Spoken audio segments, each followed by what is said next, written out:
Nous sommes partis. Bonjour à toutes et à tous. Quelle place occupez-vous dans la politique éducative? Comment faites-vous face aux dépenses nouvelles, parfois générées sans concertation avec vos instances représentatives? Quelles priorités vous donnez-vous dans un contexte très tendu budgétairement? Eh bien, voici quelques-unes des questions qui sont posées par l'AMF au travers de ce forum, de ce nouveau forum annuel éducation. Et d'ici 90 minutes, à 12h30, on espère évidemment, avec la commission éducation de l'AMF, que vous aurez quelques éléments de réponse supplémentaires. Delphine Labalse et Frédéric Le Turc vont vous accueillir dans quelques instants. Nous accueillerons également Gabriel Attal pour son premier congrès à partir de 11h35. Et à partir de 12h, vous aurez l'occasion et de l'entendre et de le questionner. Mon nom est Bruno Leprat, je suis journaliste. Vous m'appellerez Bruno si besoin. Les organisateurs peuvent tout à fait me faire passer des petits mots si ça ne prend pas la direction qu'ils souhaitent ou si on veut insister sur certains axes éditoriaux de ce forum. Et je vous mènerai donc jusqu'à 12h35 pile. On partira tous en même temps que le ministre. Je laisse à Delphine Labalse, qui est donc la maire de Périgueux, également, bonjour madame, coprésidente de notre commission éducation de l'AMF, le soin, et de vous accueillir et peut-être de signaler quelques travaux de cette année ou à venir. Bien, bonjour à toutes et tous. On est ravis avec Frédéric de vous voir en vrai, puisque vous êtes un certain nombre, nous voyons en visio. Et donc, c'est toujours un plaisir chaque année pour dans le cadre de ce congrès de pouvoir vous voir en présentiel, comme on dit désormais. Donc oui, je vais juste prendre quelques instants pour retracer pour les personnes qui sont présentes les travaux de la commission école de l'AMF, donc sur des activités qui sont extrêmement variées. Alors, nous avons eu la particularité sur cette année de travailler avec deux ministres différents. Nous avons terminé avec Pape Ndiaye et commencé avec Gabriel Attal. Donc les dossiers qui nous ont occupés cette année, ils sont tous autour de ce nouveau dispositif, ce programme pour l'école, on va dire, notre école faisons-la ensemble, dans le cadre desquels, notamment Frédéric, assiste au comité de suivi pour faire le point sur les mesures qui sont portées par l'État d'une part et les questionnements et les remarques des maires que nous sommes. Autre gros dossier qui nous a occupé avec Frédéric, c'est ce programme pour l'école, de rénovation des écoles, notamment de rénovation écologique des écoles, qui est une thématique que nous portons depuis 3 années et pour laquelle nous avons désormais une enveloppe dédiée de 2 milliards d'euros, je le rappelle. Donc ce dispositif qui sera animé sur les territoires par les préfets et les DDT et pour lesquels les maires devront remonter des propositions de rénovation d'écoles. Donc c'est un travail de longue haleine que de pouvoir disposer d'une enveloppe dédiée pour les écoles et sur la transition écologique. Nous avons aussi c'était rappelé hier par la secrétaire générale de notre association, parmi les activités de notre association étaient auditées sur le plan par les parlementaires au Sénat et à l'Assemblée nationale. Donc j'ai retenu juste 2 thématiques. Le financement des écoles privées, qui nous a beaucoup occupé cette année, et puis sur les livres scolaires. Alors les livres scolaires, notamment en CP, c'est une petite audition que nous avons conduite, mais qui permet toujours d'éclairer les parlementaires sur la réalité de l'école d'aujourd'hui. Des entretiens avec la Caisse nationale d'allocation familiale au titre de la convention d'objectifs et de gestion, c'était une année stratégique, puisqu'il s'agissait de pouvoir faire valoir notamment la revalorisation des dispositifs d'accompagnement du périscolaire, et puis des rencontres avec le Haut Commissariat au Plan dans le cadre du CNR, notre école faisons-la ensemble. Donc vous le voyez, ce sont des activités particulièrement variées que nous avons et dans lesquelles nous nous attachons à chaque fois de porter la parole des maires.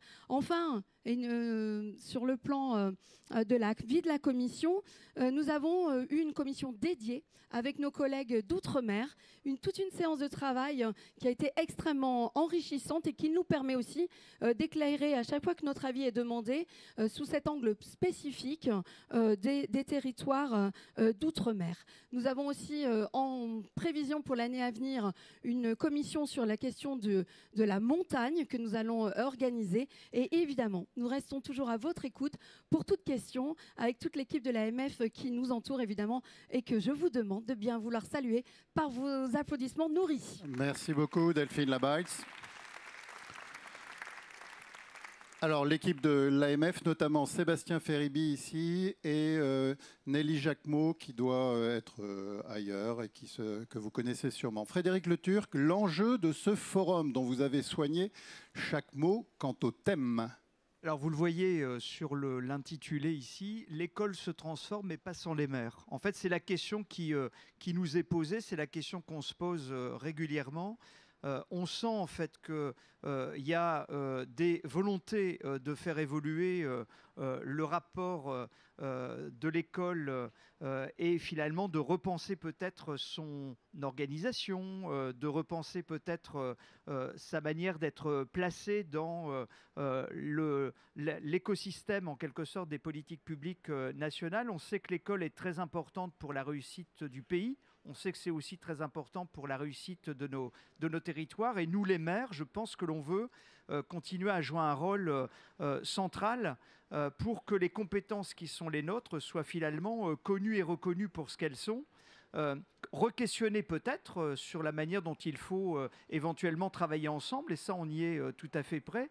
Mais il est clair en fait qu'aujourd'hui, les collectivités locales n'ont pas obligatoirement des moyens, je dirais, inconsidérés et sans limite.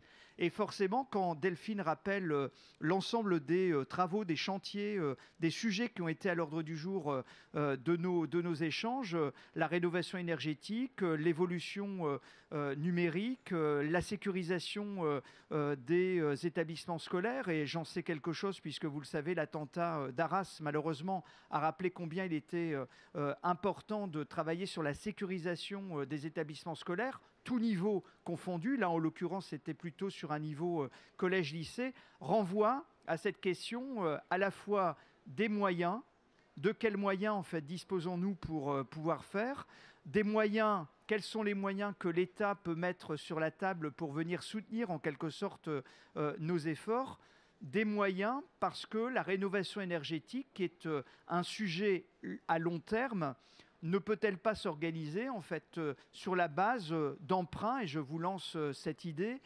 sur 20 ans, 30 ans, 40 ans, c'est-à-dire des emprunts un peu exceptionnels qui seraient en rapport avec le caractère exceptionnel aussi de ces sujets.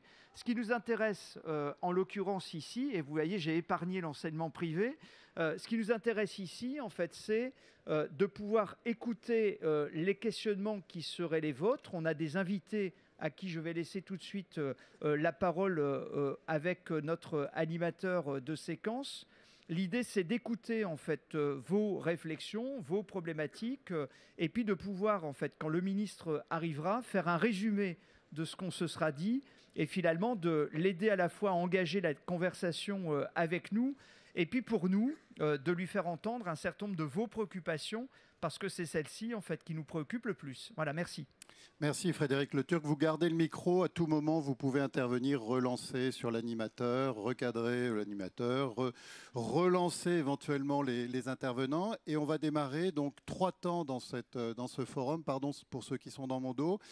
Un échange spécifique avec certains de vos représentants, ou en tout cas des élus notamment, choisis par l'AMF. Ensuite, une libre parole sur les thèmes qui auront été abordés, ouverte à vous. Et ensuite, la rencontre et l'accueil du ministre avec un nouvel échange. Les 5 intervenants en question, je vais démarrer avec 3 maires qui sont autour de moi, que je n'ai pas forcément visionné. Où est Marie-Jeanne Bellamy? Et si cette élue des Trois-Moutiers veut bien me rejoindre, pardonnez-moi, je vais vous mettre en scène. Madame, vous êtes à la fois maire des Trois-Moutiers et puis représentante des maires de la Vienne. Voilà, bienvenue en cette enceinte du Congrès des maires. Ce n'est pas votre premier congrès, je devine? Non, ce n'est pas mon premier Voilà, c'est peut-être votre première prise de parole dans le cadre d'un forum? Entre autres. D'accord. L'éducation, pour vous, d'ailleurs, c'est quelque chose de très présent. Vous avez sûrement des adjoints sur le sujet. Dans quelle mesure ça représente une mission, une compétence qui vous est chère? Ça nous est cher parce que c'est l'avenir, les enfants. C'est notre avenir, c'est ceux qui vont nous représenter, nous succéder. Donc c'est important, l'éducation nationale est vraiment important et très très important de nos jours.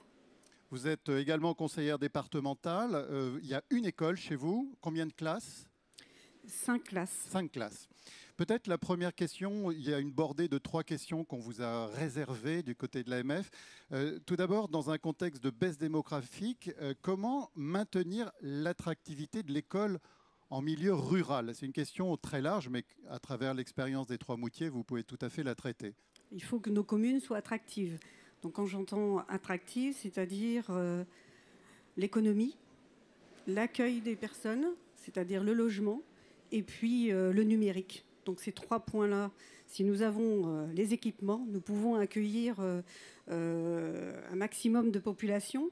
Ceci dit, on est un peu bloqué par le ZAN, en fait. Je pense que ça cause à tout le monde. Et arrêtons de limiter. J'entends qu'il faut protéger notre agriculture, mais je pense qu'il faut un compromis. Parce que nous n'y arriverons pas. On voit que nous avons une baisse de population, une baisse d'effectifs. Et si nous mettons rien et on ne nous donne pas la possibilité de continuer à maintenir notre population, je pense que ce sera un non-sens et nous ne pourrons pas garder nos écoles, heureusement. Quand on a parlé ensemble, vous avez évoqué aussi les RPI, quelque chose auquel vous, disons, qui attire vos faveurs. On voulait aller un petit peu plus loin avec vous. À quelles conditions un RPI se crée-t-il harmonieusement? Un RPI peut se construire dans une entente, dans la bonne ambiance, quand tout le monde est autour de la table, c'est-à-dire l'éducation nationale, bien évidemment, les élus, les maires ou les adjoints, et puis aussi les parents d'élèves.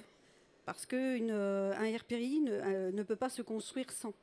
Et la concertation. Et il faut absolument que tout le monde joue. Alors parfois, les inspecteurs donnent des missions, mais localement, il n'y a pas toujours le cas. Et c'est ce qui nous inquiète beaucoup. Donc on répète. Moi, j'ai eu un bureau récemment. Ça a été redit au niveau du bureau de l'AMF en appuyant sur le point qu'il faut absolument des concertations, mais des vraies concertations, et que tout le monde s'exprime. Un RPI peut bien se vivre, à condition que tout le monde soit d'accord. Il ne s'agit pas de fermer les écoles parce que c'est vraiment brutal pour une collectivité de fermer. Alors, on dit école, mais c'est surtout classe. Donc, je pense que chacun est suffisamment intelligent pour comprendre qu'il y a des baisses d'effectifs, qu'il y a moins d'enfants. Donc, on ne peut pas avoir des écoles, des classes avec 10 élèves ou 5 élèves. Ça s'entend, mais ça se prépare. Donc dans la Vienne, on l'a déjà préparé depuis un certain temps. Je me réjouis que la Première ministre a relevé en disant il faut anticiper, il faut au moins 3 ans pour, au moins, je dis bien, au moins 3 ans pour préparer tout le monde et s'associer pour éventuellement créer un RPI. On va parler de présent ou de modernité selon. La Vienne a été choisie, le département, il y a en 2021, je crois, pour déployer un dispositif qui s'appelle Territoire numérique éducatif, avec 11 autres départements. C'est au titre des investissements d'avenir.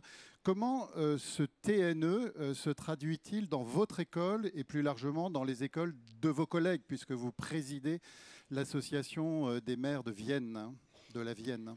Alors, la commune des Trois-Moutiers avait déjà anticipé, puisqu'on avait eu une proposition donc, par l'État de pouvoir installer des tablettes, des tableaux numériques, donc, dans les écoles primaires, donc, chose que nous avons fait. Et avec plaisir et contentement de toute la population et surtout de mes collègues, nous avons été retenus dans la Vienne, donc territoire numérique éducatif, et qui permet à chaque commune, si elle le souhaite, d'investir avec une aide donc de l'État de 70% dans l'achat du matériel, bien évidemment, qui représente un coût énorme. Nous avions de mémoire 1 million d'euros et on a plus de 900 000 d'investissements. Et ce qui permet donc d'associer les parents, les professeurs aussi, de se familiariser, mais avant tout pour le bien de l'enfant. C'est ce qui prime. Voilà, c'est au cœur du sujet. Alors, ce qui prime aussi, c'est les relations avec l'éducation nationale sur un plan local. Dernière question, on pourra vous réentendre plus tard. Êtes-vous associé aux décisions? Quel est un peu le climat qui existe entre vos maires et les représentants locaux de l'éducation nationale? Alors, je dirais que c'est assez varié. Moi, j'ai aucun souci. Je pense la plupart des professeurs, enfin des professeurs, des professeurs bien évidemment, mais la plupart des élus. Nous avons un directeur assez présent dans nos réunions. Localement, parfois, il y a des difficultés avec les directeurs locaux, on va dire, les INE qui sont là, les inspecteurs qui sont là, et ne jouent pas forcément le rôle et n'associent pas les collègues maires. Et ça, c'est une difficulté. Il faut absolument que les DAZEN aient quand même un pouvoir de dissuasion et de faire comprendre à ses collègues que l'école n'appartient pas qu'à l'éducation nationale. Il faut nous associer. Et voilà, avant tout, c'est ce qu'il faut. Merci. Dialogue. Jocelyn Sapotille se prépare. Madame Labaille, bienvenue. En écho à ce que vous venez d'évoquer, Marie-Jeanne, on peut saluer quand même la création de ces nouvelles instances préalables au CDEN qui vont être installées, qui sont en cours d'installation et qui permettent de réunir à la fois les représentants de l'éducation nationale, mais les associations d'élus que nous sommes, pour justement pouvoir dialoguer sur toutes ces difficultés et que le discours porté à la fois par le préfet et la DAZEN lors du CDEN puisse être aussi plus équilibré qu'il ne l'est parfois dans ces instances qui sont souvent, on peut quand même se le rappeler, pour ceux qui y siègent, des longues déclarations des représentants du personnel de l'éducation nationale qui sont certes légitimes, mais qui laissent peu de place aux autres. Donc cette nouvelle instance, elle va permettre justement de pouvoir travailler en amont. Et je rappelle qu'elle doit être installée dans tous les départements. Donc si tel n'était pas le cas, vous pouvez saisir l'AMF pour qu'on vous accompagne. Merci Delphine Labaille. Jocelyn Sapotille, maire de Lamentin, merci de votre présence. Vous êtes également président des maires de Guadeloupe. Sur votre commune, 10 établissements scolaires, 1600 élèves. Alors d'abord, question qui préoccupe beaucoup l'AMF, quelle place est accordée aux spécificités de l'outre-mer selon vous dans les dispositifs éducatifs? Est-ce que vous trouvez que la place est décente? Alors, sur cette question, qui est une question primordiale et qui d'ailleurs est un sujet de travail de l'ensemble des élus des Outre-mer et particulièrement de la Guadeloupe d'où je viens, dans le programme scolaire, on va dire qu'il y a une identité culturelle qui n'est pas suffisamment prise en charge, d'où effectivement un décrochage scolaire et un taux, bien sûr, d'échec scolaire qui est plus important que ce qu'on connaît par ailleurs. Et d'où un militantisme de beaucoup d'enseignants pour que, effectivement, le fait culturel soit davantage intégré dans le programme scolaire et dès le plus jeune âge pour pouvoir pour que l'école soit davantage un facteur de réussite.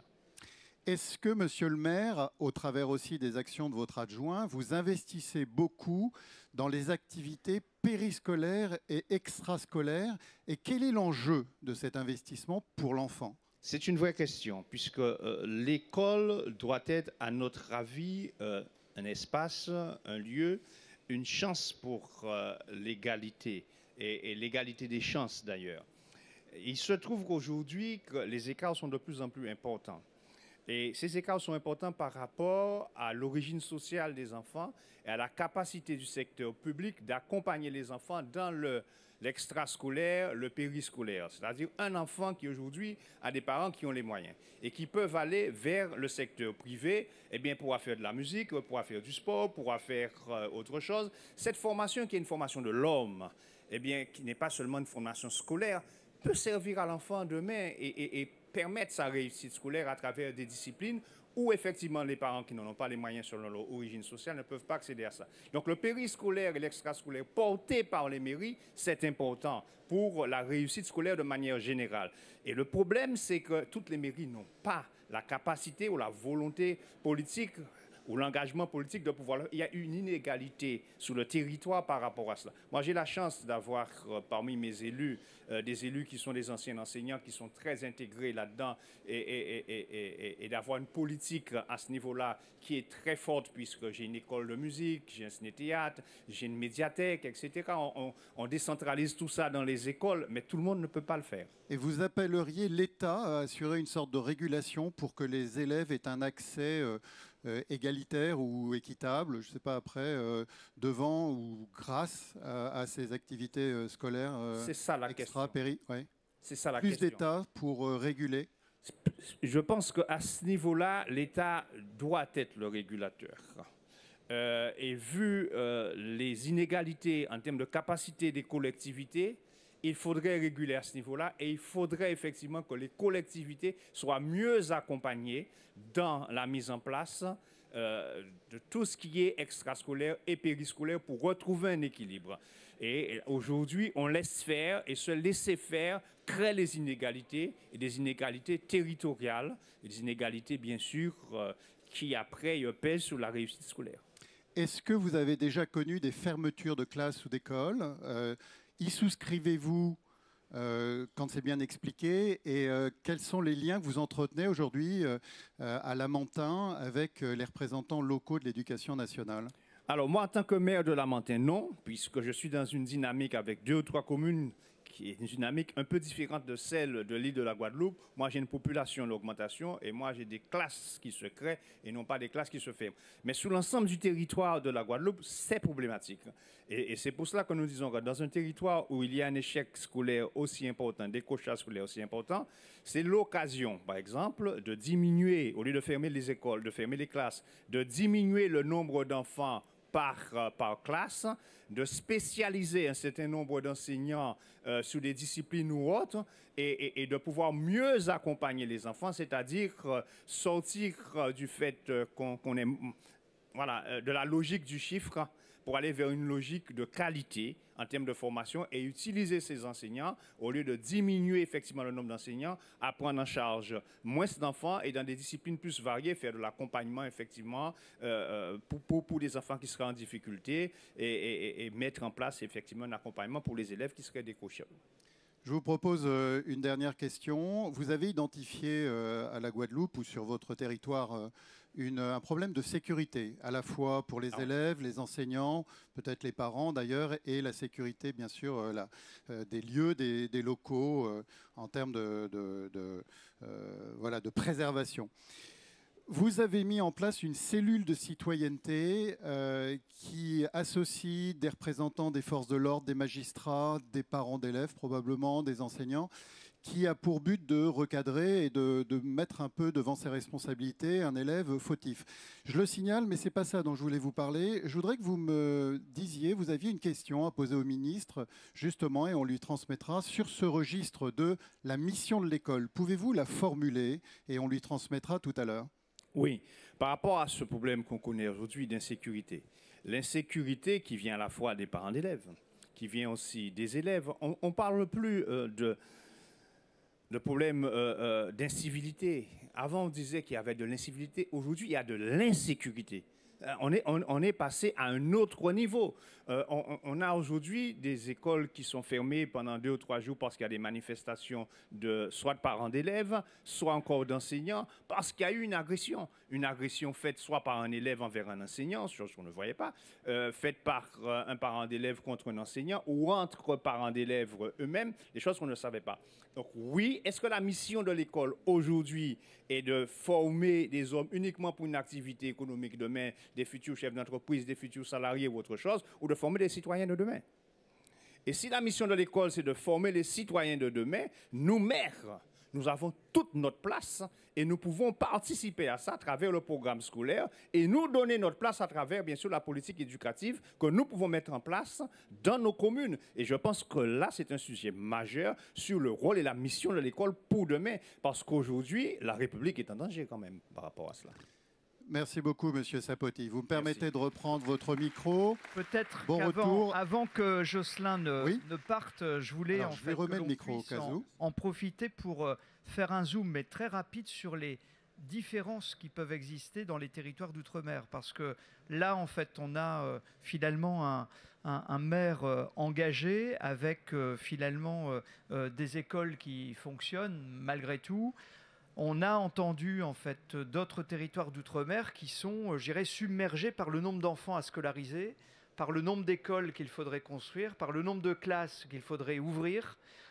Et je veux absolument en fait que cette approche-là, elle soit partagée ici parce que ça montre aussi la grande diversité des réalités que vous vivez dans les territoires. Je ne sais pas si tu veux en dire un petit mot par rapport à tes collègues qui sont aussi, eux, concernés par d'autres réalités. C'est-à-dire que c'est aussi difficile pour un maire qui doit construire des écoles qu'un maire qui doit enfermer. Les difficultés ne sont pas les mêmes, mais c'est quand même toujours difficile. Quand nous devons construire des écoles, nous avons un problème budgétaire, nous avons des fois un problème de foncier, et dans les Outre-mer, ça c'est très important.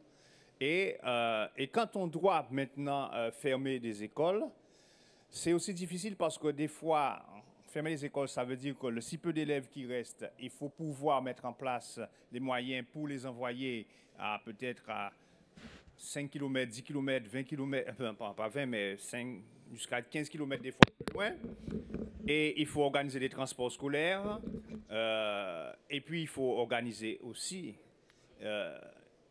la discussion, la négociation, et ça revient au maire, avec les parents d'élèves qui n'acceptent pas, bien sûr, la fermeture des classes.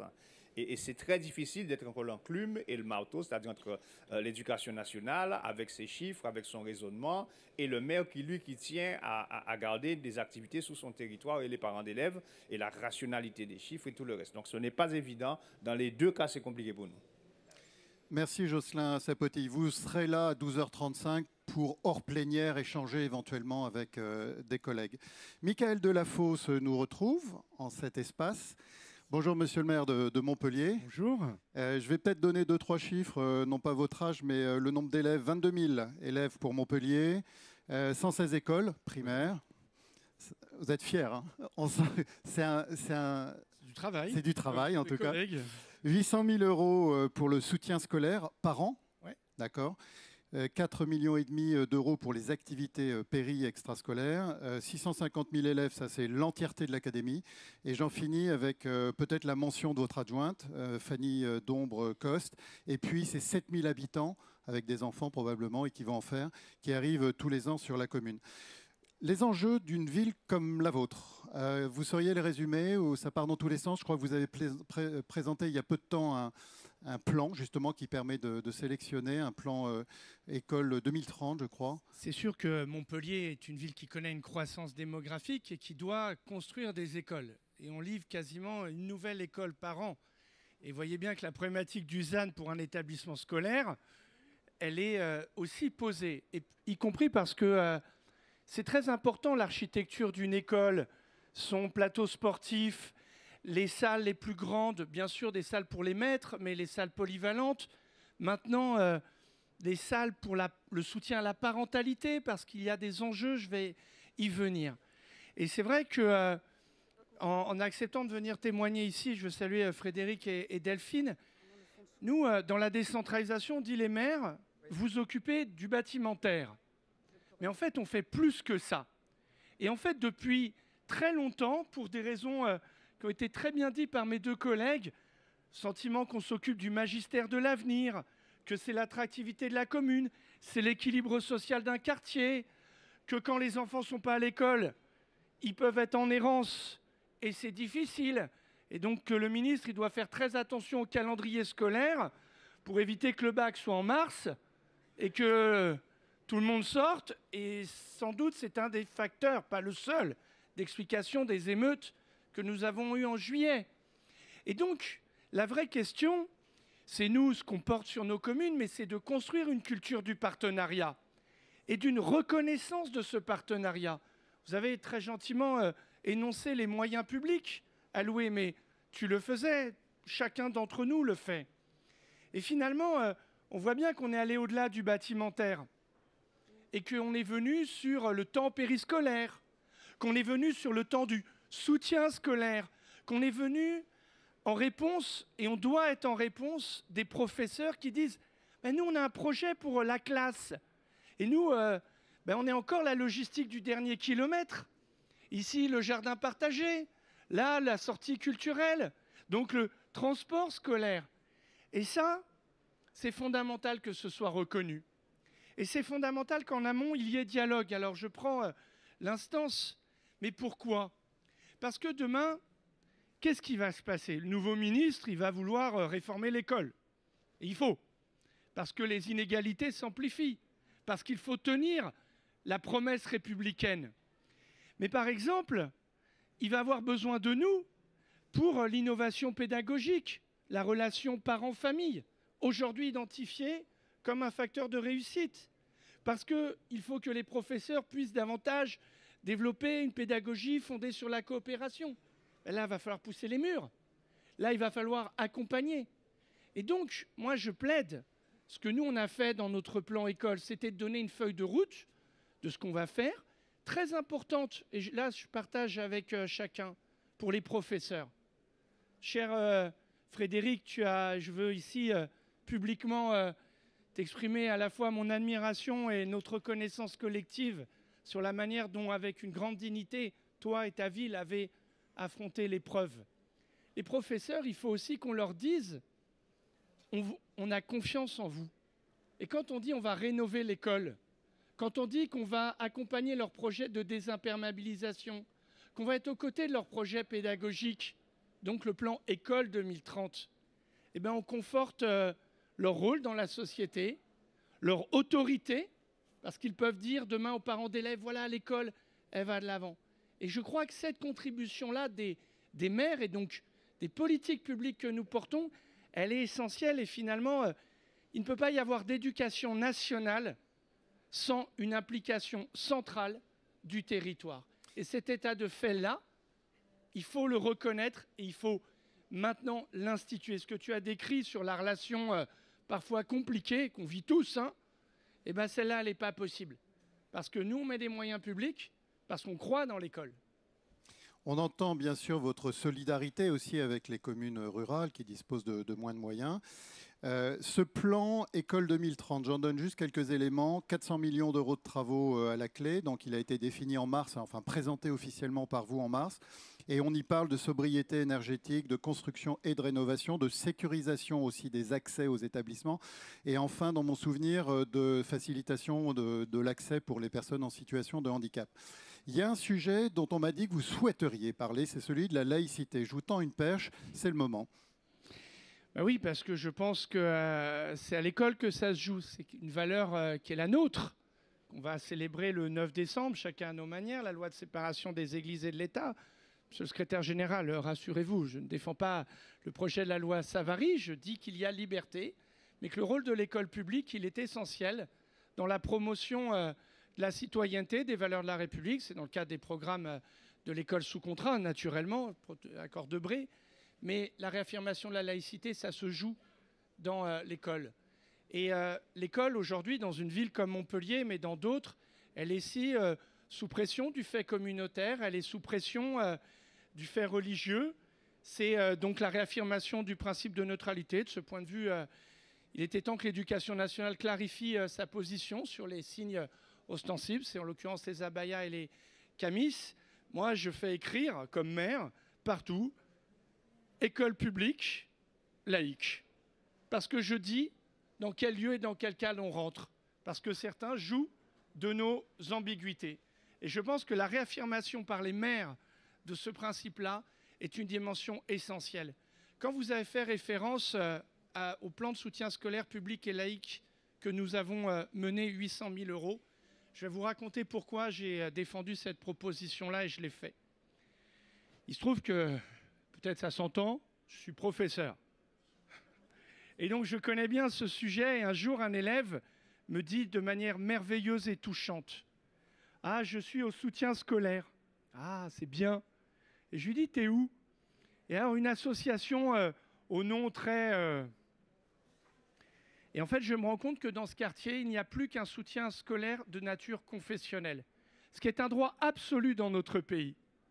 Mais si les familles, elles n'ont plus le choix, il n'y a plus de liberté de conscience. Et donc, quand nous faisons ça, ça marche très bien, à la fois pour garantir la liberté aux familles. C'est un choix de solidarité, notamment pour lutter contre les inégalités sociales, parce que quand vous êtes une femme seule avec enfant et que Academia, je ne fais pas de pub, vous paye 100 € pour faire le soutien scolaire, moi je crois que c'est le devoir de la République. Et nous, quand on fait l'école après l'école, eh bien on permet aux enfants de rester dans un temps de socialisation différent, comme le périscolaire. Et nous menons là collectivement on le fait tous, une grande bataille autour de la socialisation, de soutien aux parents, parce que c'est pas facile d'être parent, il faut se le dire. Ceux qui ont des ados voient à quoi je fais allusion. Moi, je connais aucun parent qui a démissionné, hein. Jamais reçu une lettre. Hein. Par contre, des parents dépassés, j'en ai vu. Et notre rôle, c'est d'être là. Donc, vous voyez, la laïcité, réaffirmer le principe, l'écrire, être toujours en soutien de la communauté éducative.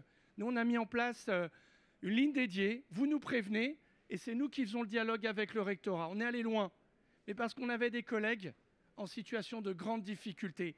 Et ces collègues, ce sont des fonctionnaires. Et quand ils commencent un peu à baisser la garde ou à vouloir se protéger, ou ils entendent le pas de vague, ils baissent les bras et l'emprise du dogme, elle s'en empare.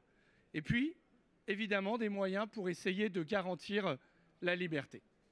Merci Michael Delafosse. Merci beaucoup.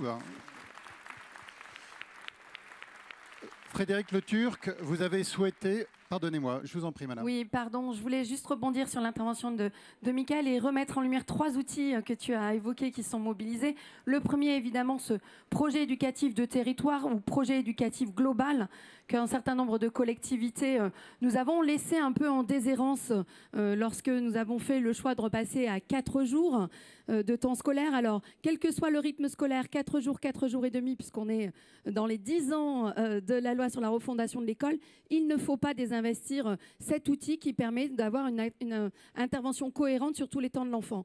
Deuxième outil qui a été rappelé, c'est évidemment cette possibilité que nous avons désormais de modifier des fonds dédiés pour la réhabilitation, la rénovation écologique de nos écoles, mais aussi pédagogique. Et enfin, au titre de l'innovation pédagogique, au titre notamment du CNR et de ce dispositif Notre école faisons-la ensemble, alors qui... malgré notre demande, les maires n'ont pas été associés à la possibilité d'être porteurs de projets sur les territoires, mais il faut bien s'appuyer sur les directeurs d'école pour financer notamment tout ce qui est le matériel pédagogique pour pouvoir faire preuve d'innovation sur nos territoires. Merci Madame Labails. Frédéric Le Turc, petite transition. Vous avez souhaité à l'AMF qu'on fasse un petit focus à travers un maire et le représentant de l'enseignement catholique sur l'enseignement catholique et peut-être son financement à travers différents canaux et différentes actualités. Pourquoi? Quel est l'esprit de cette présence et de ce qui n'est pas un débat d'ailleurs, plutôt de ce coudoiement entre nos deux responsables? Alors déjà, je voulais remercier Philippe Delorme d'être présent et il interviendra juste après notre collègue plutôt maire de Saintes. La colère étant un lapsus, merci de réagir. Elle est saine. Je voulais voir si vous suiviez correctement les débats. Mais c'est vrai qu'on a été un peu, je dirais, marqué par ce dialogue qui s'est engagé entre l'enseignement catholique et puis le ministère de l'Éducation nationale, et finalement avec une convention, un accord qui nous a échappé en mai, donc, voilà. Et qui a conduit à ce que les journalistes nous courent après, Delphine et moi-même, pour faire un commentaire sur une convention, un protocole d'accord dont nous n'avions pas eu connaissance. Alors, est-ce que c'est en fait un protocole positif et intéressant pour les enfants, pour la mixité sociale qui semble être recherchée par cette signature?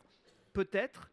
Est-ce que c'est un accord qui doit se faire en fait sur facture présentée à la collectivité? C'est tout le sujet et je te laisse la parole. Alors peut-être Bruno, monsieur le maire, est-ce que vous voulez rappeler le contenu, le pitch finalement de cet accord de mai dernier entre l'État, peut-être le ministère de l'Éducation et les représentants de l'enseignement catholique?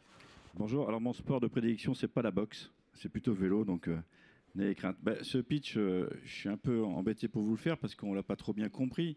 C'est quelque chose qui s'imposerait à nous sans vraiment de concertation. On n'en voit pas très bien le contour.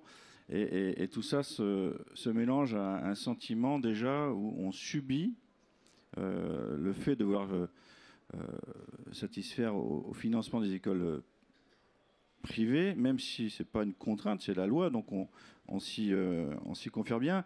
Sauf que depuis quelque temps, cette facture s'alourdit forcément assez lourdement. En 2019, pour une agglo de Saintes, parce qu'à Saintes, on a fait le choix que ce soit l'agglomération qui gère la compétence éducation, donc 47 écoles, 195 classes. Et on a passé notre budget à augmenter d'une année sur l'autre de 100 000 €. Alors quand vous construisez des budgets, quand on les construit tous nos budgets, vous avez envie de pouvoir faire des choix politiques et de décider. Là, on subit, et on a subi cette augmentation. 100 000 euros pour répondre à cette obligation de scolarisation à 3 ans, qui n'existait pas avant, de 2019, je crois. Et là, vous vous mettez en ligne, hein, directement. On n'a pas le choix. On se met en ligne. Et moi, ce que je trouve aussi un petit peu, alors, j'en veux pas à l'État, mais un peu quand même, parce qu'on n'a pas été compensé dans tout ça. C'est quelque chose qui nous est imposé sans compensation. Et aujourd'hui, on joue même le rôle d'amortisseur pour les dépenses, les charges des écoles privées au détriment des augmentations qu'on subit. En fait, vous savez qu'on doit prendre nos charges de fonctionnement, diviser ça par le nombre d'élèves, ça fait un coût à l'élève. Sauf que nous avons subi, comme tout le monde ces 2 dernières années, des augmentations de charges au niveau des fluides extrêmement importantes qui, de fait, nous ont fait augmenter cette par enfant. Pour Saintes, l'agglomération de Saintes, en moyenne, c'est 1 400 € par enfant. Quand on confond maternelle et élémentaire, il y en a 227. Et en plus, on subit, pardon de dire comme ça, on reçoit les effectifs à l'année et à chaque fois, il faut qu'on adapte. Donc, vous voyez, tout ça, c'est des choses qui nous sont contraignantes. Alors, parler maintenant de cantine, oui, alors, ça nous gratte un peu les cheveux. Alors justement, vous avez la possibilité de contribuer au financement dans les écoles privées du repas en cantine de certains élèves. Qu'allez-vous répondre ou qu'avez-vous répondu aux parents d'élèves qui vous demandaient cette contribution nouvelle et qui n'est pas obligatoire et donc amorcée, inaugurée en mai dernier? On a fait surtout attention à ne pas répondre. Pour l'instant, parce que c'était... Alors, là aussi, on a fait le choix dans cette agglomération d'être au plus près des producteurs locaux pour nos cantines. Nous, on sert 89% de bio ou de circuits courts. Alors, c'est beaucoup plus de circuits courts que de bio. Mais ça impose quoi?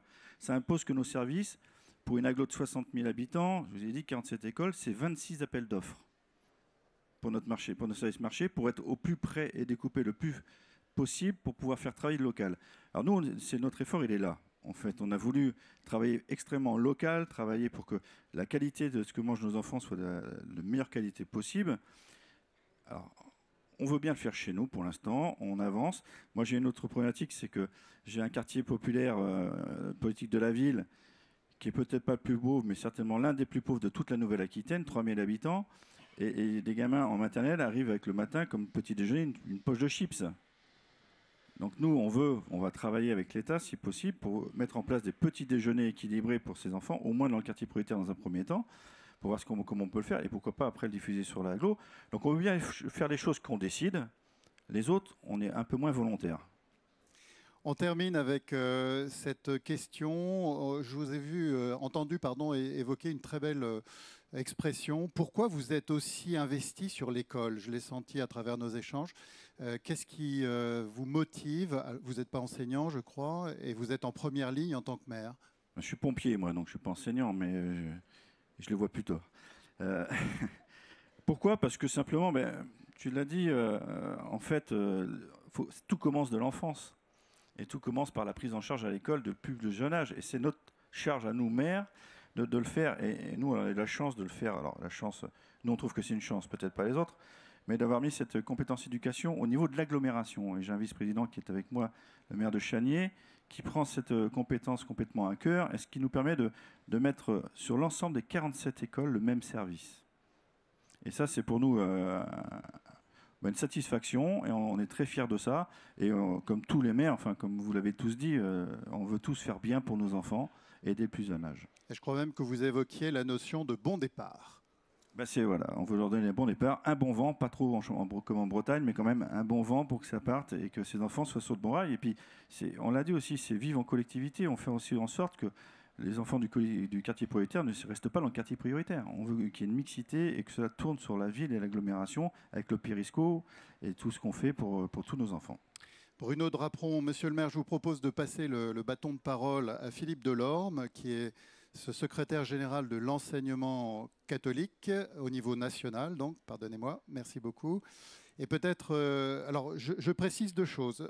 Saintes, pour information, c'est 227 enfants dans le privé, 2 établissements et 4223 dans le public, juste pour périmétrer la ventilation des élèves à Saintes, et 24 établissements. Donc 24 établissements contre 2 dans le privé.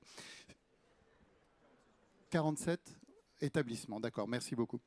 Philippe Delorme, vous avez entendu ce maire assez peu ouvert à l'idée de contribuer au financement de certains repas pour les élèves du privé. Comment traitez-vous cette objection ?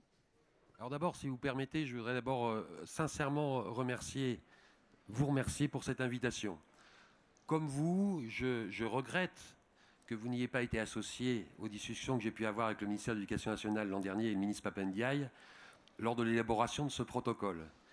Et je sais aussi qu'ici ou là, dans notre réseau, il peut y avoir des incompréhensions, il peut y avoir des maladresses.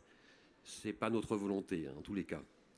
Mais je crois que le sujet de la mixité sociale est suffisamment important pour que nous puissions vraiment reprendre le dialogue qui n'a pas eu lieu en amont, donc il faut qu'il ait lieu maintenant.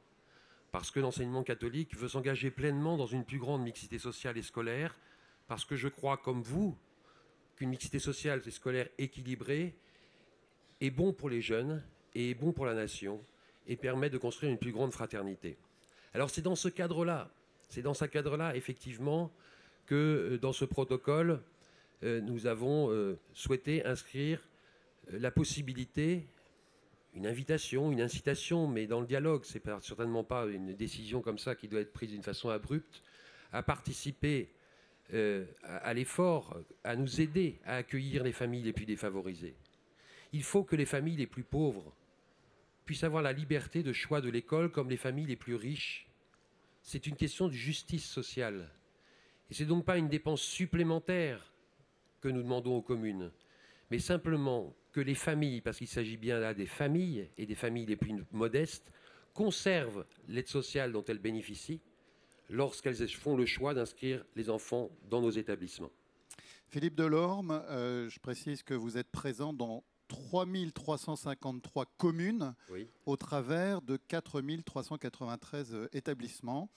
Quelle consigne, dans le prolongement de cette possibilité donnée aux maires, donnez-vous aux OGEC, aux représentants de parents d'élèves, hein, c'est ça ?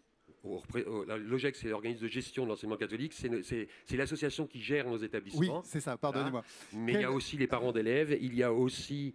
J'adore les acronymes. Il y a aussi, bien entendu, les chefs d'établissement. Si vous voulez, dans l'enseignement catholique, nous sommes très attachés au principe de subsidiarité. Pour nos établissements, d'où parfois des initiatives qui ne sont pas très heureuses, une certaine liberté, une liberté responsable. Et donc nous sommes aussi très attachés à ce que ce principe de subsidiarité s'applique aussi aux communes et que leurs compétences en matière scolaire soient respectées. Donc ma consigne sera toujours la même. Ça sera celle toujours du dialogue, de l'ouverture, du partage, sans aucune arrière-pensée idéologique. La seule chose qui doit nous animer, vous comme nous, c'est quel est l'intérêt pour le jeune ? Qu'est-ce qui est bon pour le jeune ? Et je crois que le maire, avec les directeurs d'école pour le public et nos chefs d'établissement, ces acteurs-là sont les mieux placés par rapport à la population qu'ils accueillent pour mettre en place la politique éducative la plus adaptée dans le contexte de la loi Debré de la liberté scolaire.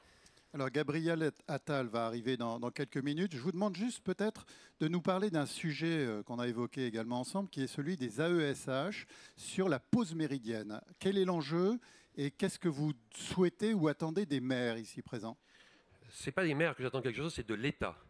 C'est de l'État, parce qu'en réalité, aujourd'hui, nous avons une volonté politique que je soutiens évidemment, de l'inclusion scolaire de tous les enfants en situation de handicap. Qu'une minorité d'entre eux ont besoin d'un accompagnement scolaire sur le périscolaire, c'est-à-dire sur la pause méridienne, le déjeuner, voire des activités périscolaires. Depuis une décision du Conseil d'État de novembre 2020, la charge des AESH sur le temps périscolaire revient à la commune pour les écoles publiques et nous revient pour les écoles privées alors que nous n'avons pas le financement.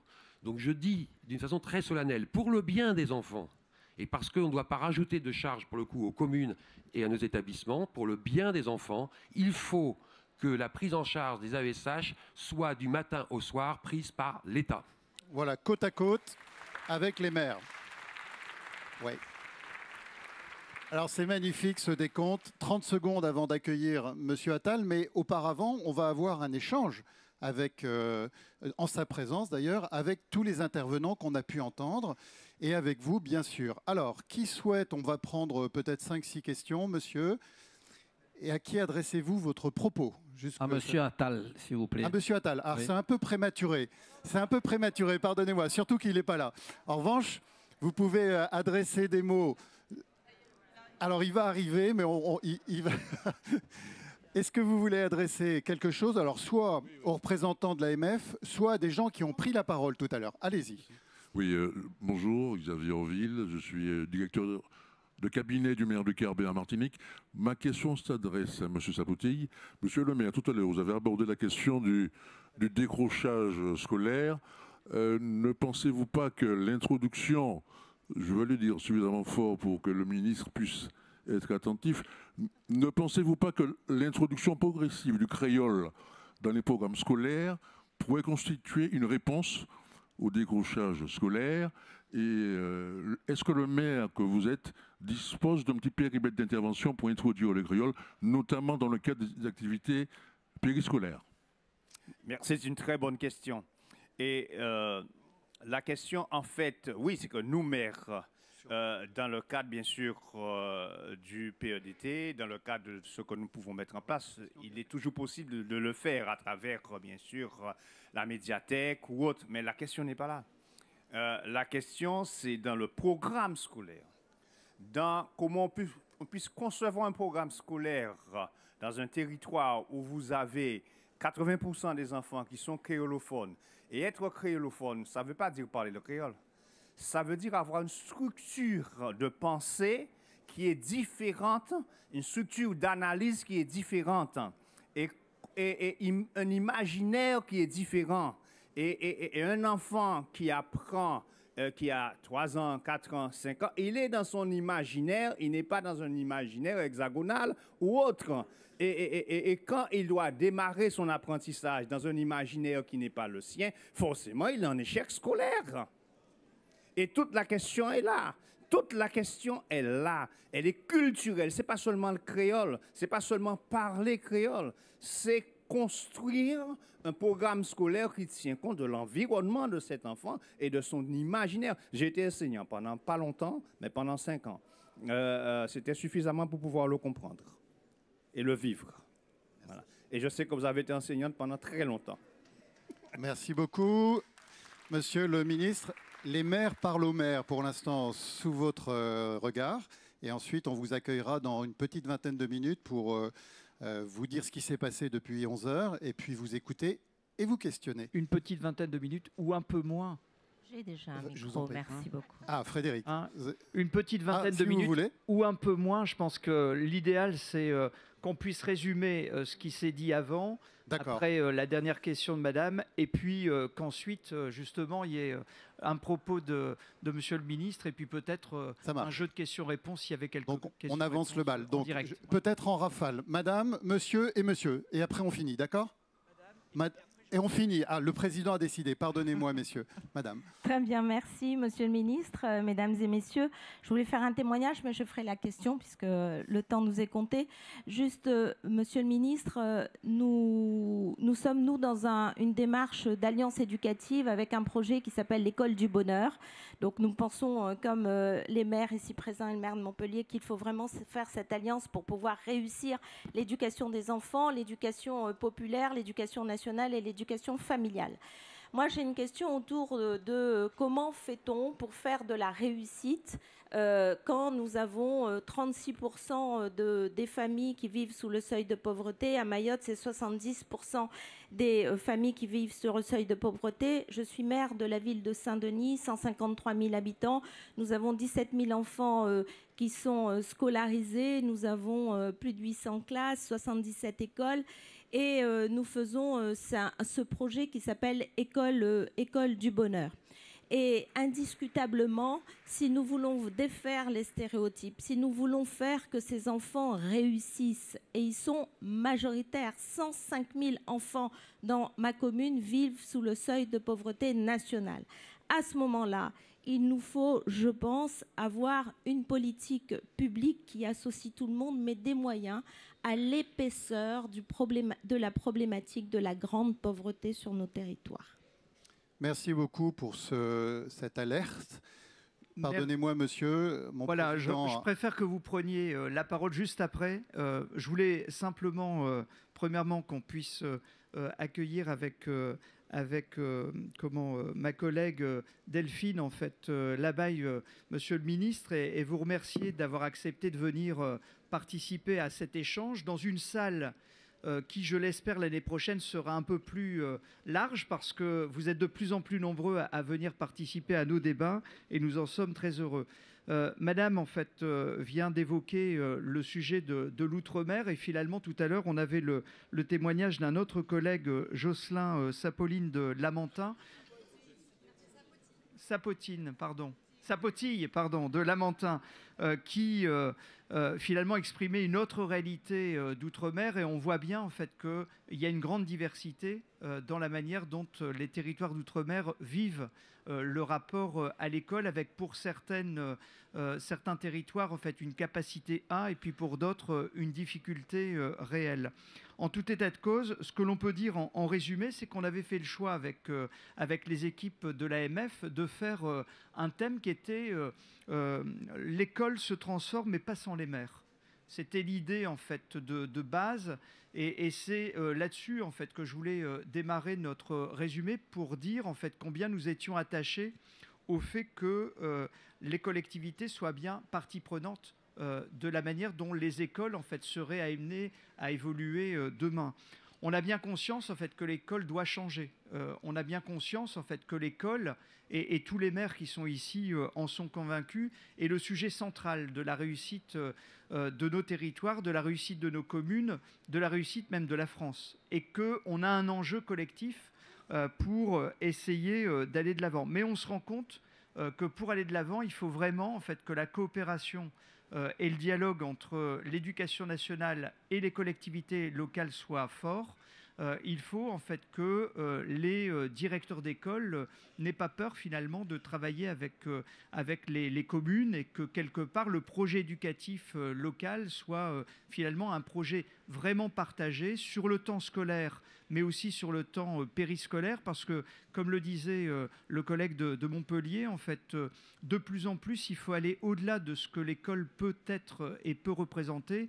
Il faut penser en fait à la réussite des enfants sur des temps, je dirais, d'activité. Il faut penser aussi à l'accompagnement des familles sur la manière dont elles sont amenées elles-mêmes à accompagner leurs enfants à l'école. Donc le CDEN, qui a été mis en place, est certainement une instance de dialogue nécessaire et indispensable dans tous les territoires de France. Et j'ai compris en fait qu'il n'était pas obligatoirement vécu de la même manière partout. En tout état de cause, pour nous, c'est certainement un outil de réussite. Les enjeux pour l'école sont nombreux. Il y a en fait la réussite des enfants sur le temps scolaire. Il y a aussi les enjeux de rénovation énergétique, les enjeux de sécurité. Malheureusement, je dirais que j'en ai été le témoin, et merci encore d'être venu à Arras à plusieurs reprises pour venir soutenir les équipes éducatives, mais finalement aussi la collectivité, à faire front à un attentat redoutable. Et la question de la sécurité des écoles est posée, la question de la sécurité et du financement de la sécurité, pas évident.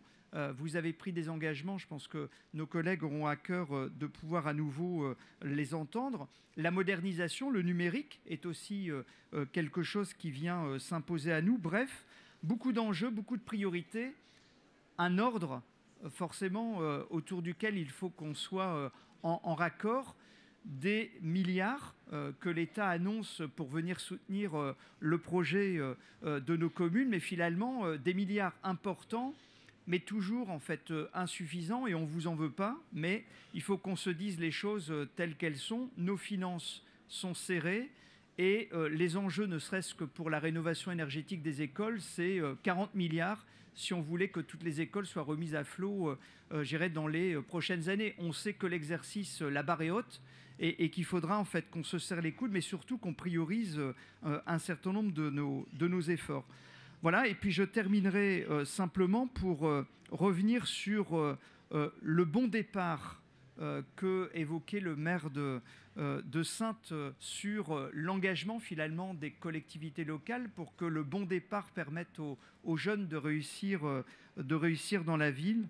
Et puis surtout par rapport à ce que disait monsieur le maire de Montpellier sur la laïcité, qui devait en fait être quelque chose de posé, d'affirmé et d'affirmer fort au sein de nos écoles, mais aussi d'une manière générale dans l'action publique que nous pouvons conduire ensemble et que l'État en fait peut aussi rappeler avec force, et vous l'avez fait finalement en prenant des décisions remarquables concernant l'abaya. Et c'était quelque chose qui était attendu forcément par un certain nombre de collègues de l'éducation nationale. Voilà, et puis pour terminer, sur l'enseignement catholique, et on veut remercier Philippe Delorme d'avoir osé être présent. Il a réussi à se faire applaudir par cette Assemblée en faisant une déclaration, je dirais, forte, autour de laquelle nous ne pouvons qu'être d'accord avec lui. C'est le financement des AESH qui, pour l'enseignement catholique, devrait être pris en charge complètement par l'État, et je ne doute pas que vous soyez d'accord avec sa déclaration. En tout cas, nous les maires, nous sommes d'accord bien évidemment avec cette position de l'enseignement catholique. Petite pointe d'humour, on avait été marqué par le protocole qui avait été signé entre l'éducation nationale et puis l'enseignement catholique. C'était avant votre arrivée. Il a mis un peu en stress un certain nombre de collectivités sollicitées forcément par les OGEC dans la proximité et parfois en fait en venant chercher la collectivité sur des moyens supplémentaires pour le fonctionnement des écoles, mais des moyens que les collectivités cherchent parfois au fond de leur poche, et malheureusement leurs poches sont parfois un peu vides pour pouvoir financer tout ce qui leur est demandé. Donc on vous remercie de pouvoir répondre à cette multitude de sujets, d'enjeux que j'ai essayé de résumer. Vous m'excuserez pour toutes celles et tous ceux que j'ai pu oublier, mais en tout cas j'ai essayé d'être le plus précis possible. Et maintenant la parole est à vous. Bien, merci monsieur le maire, cher Frédéric. Donc si j'ai bien compris, je dois répondre à tout ce que vous avez évoqué en 5 minutes. C'est ça. C'est ça. Non, je ne vais pas faire un long discours. L'important c'est qu'on puisse échanger, que je puisse prendre des questions directement. Moi d'abord, je veux vous remercier pour votre invitation. Ce n'était pas évident de jongler avec le Conseil des ministres dont je sors, mais c'était très important pour moi de pouvoir être là. Je veux vous remercier le président de l'Association des maires de France, David Lisnard, avec qui je dois dire j'entretiens un travail extrêmement constructif dans une grande franchise depuis ma nomination au ministère de l'Éducation nationale et de la jeunesse. Et évidemment, je souhaite que nous puissions poursuivre. Au fond, dans les sujets que vous avez évoqués et dans les déplacements que je peux faire et dans la vie de chacune et de chacun d'entre vous, on le voit. Notre école est traversée par un certain nombre de maux, notre société est traversée par un certain nombre de maux, et moi je crois profondément que dans des périodes comme celle que nous vivons, il faut toujours en revenir à l'essentiel. Et en revenir à l'essentiel sur le rôle de l'école de la République. La mission de l'école de la République, c'est de former des républicains et de démocratiser le savoir. C'est ça l'essentiel de ce que nous attendons de l'école et de ce que notre pays doit attendre de l'école. Et je le dis, de ce point de vue-là, l'accomplissement de cette mission ne peut être réussi que si nous travaillons ensemble, que s'il y a une alliance profonde entre les collectivités locales et singulièrement les communes et l'État. Et c'est d'ailleurs comme ça que l'école et la République se sont construites. Les lois Guizot, qui d'ailleurs étaient d'une très grande modernité, et restent d'une très grande modernité, qui prévoyaient déjà que des équipements puissent être regroupés, on ne parlait pas d'intercommunalité à l'époque, ont déjà prévu ce travail-là. Et si l'école de la République a pu se construire, c'est grâce aussi aux communes, aux maires, aux élus qui se sont engagés. Si on veut pouvoir réussir sur l'ensemble de ces enjeux, il faut qu'on puisse avancer ensemble. Parce que le temps de l'enfant, un enfant ne se découpe pas, ne se découpe pas tout court d'abord, mais ne se découpe pas en temps. Évidemment qu'il y a le temps scolaire, le temps périscolaire, le temps familial. Mais s'il n'y a pas un égal investissement et des objectifs partagés sur l'ensemble de ces temps, tout le travail qui est mené dans un cadre scolaire, finalement, peut être réduit à néant s'il n'y a pas un égal investissement ailleurs. Et ça marche dans tous les sens. Et ça vaut pour tous les sujets. Quand on parle d'émancipation sociale, quand on parle d'élévation du niveau, quand on parle de lutte contre le harcèlement, quand on parle de sécurité, tout ça participe d'un continuum qu'on doit être capable de construire ensemble. Et moi, je veux dire que de tous les échanges que j'ai avec les maires sur le terrain, de tous les échanges que j'ai avec vos représentants, je suis extrêmement confiant et optimiste sur notre capacité à relever tous ces défis. Ça nécessite quoi? Ça nécessite évidemment une adaptation locale. Et évidemment que tous les territoires ne sont pas confrontés aux mêmes difficultés. Comme c'est les questions auxquelles j'ai assisté en arrivant, je vais y répondre directement. Évidemment que nos territoires ultramarins justifient qu'on ait une action spécifique. Et les élèves, les familles, les écoles sont confrontés à des enjeux qu'on trouve dans l'Hexagone, mais multipliés par 10, par 100 ou par 1000, s'agissant de la précarité, s'agissant des enjeux et des difficultés scolaires qui peuvent concerner nos jeunes et nos enfants. Mais je vois aussi à chaque fois que je me déplace dans ces territoires des signes d'espoir. On arrive à faire des choses. Donniez l'exemple de Mayotte, évidemment territoire extrêmement difficile d'un point de vue social, d'un point de vue migratoire, d'un point de vue économique, d'un point de vue scolaire. Qu'est-ce qu'on a fait à Mayotte ces dernières années et qui nous éclaire d'ailleurs dans les travaux que je suis en train de mener sur l'élévation du niveau de nos élèves, et je ferai des annonces au début du mois de décembre. On a mis en place le manuel scolaire unique à l'école primaire pour l'apprentissage de la lecture et de l'écriture. Qu'est-ce qu'on a vu comme résultat? Une réduction de 30 à 40 points de l'écart dans l'entrée dans la lecture entre les élèves mahorais et la moyenne nationale. On voit qu'on peut faire des choses. Sur le créole, je suis totalement d'accord. Et je sais que mon ministère, ces dernières années, ou en tout cas dans une position historique, n'a pas été, on va dire, le plus allant sur la reconnaissance des langues régionales.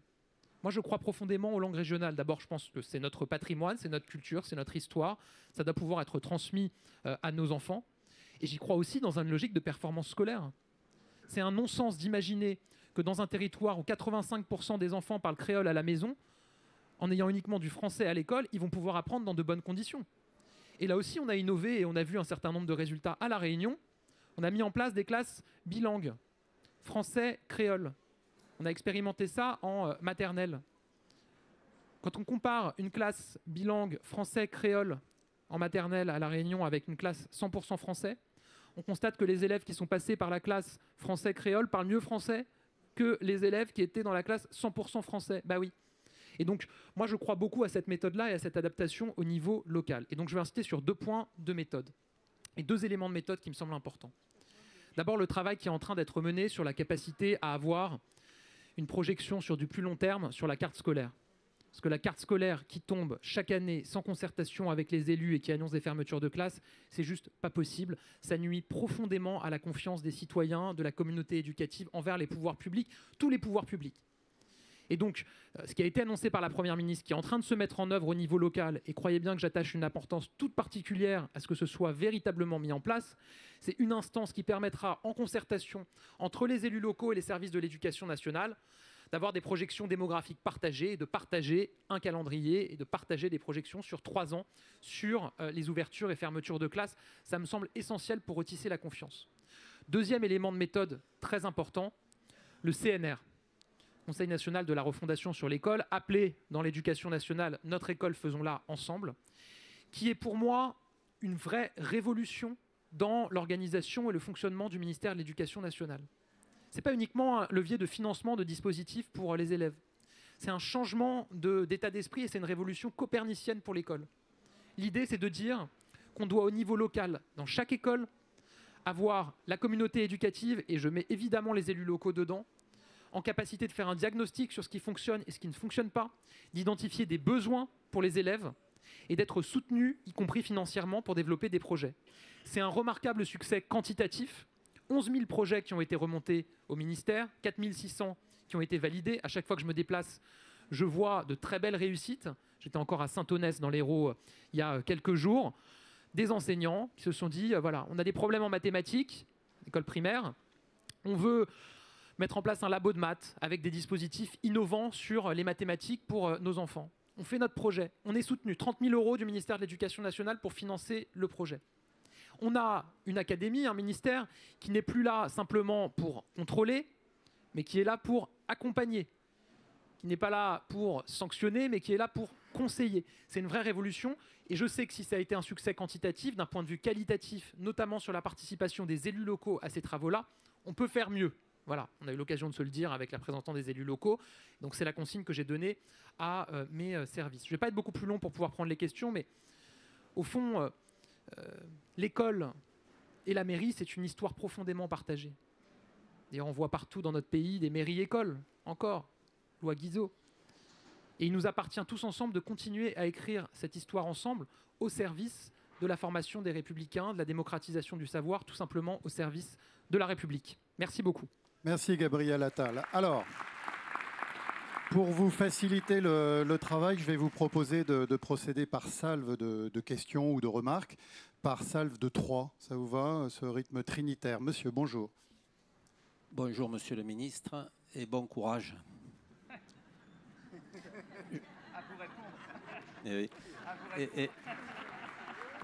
Je suis le maire d'Oloris, dans le Vaucluse. Vous ne connaissez pas, mais vous connaissez Lourmarin à côté, c'est à 5 km.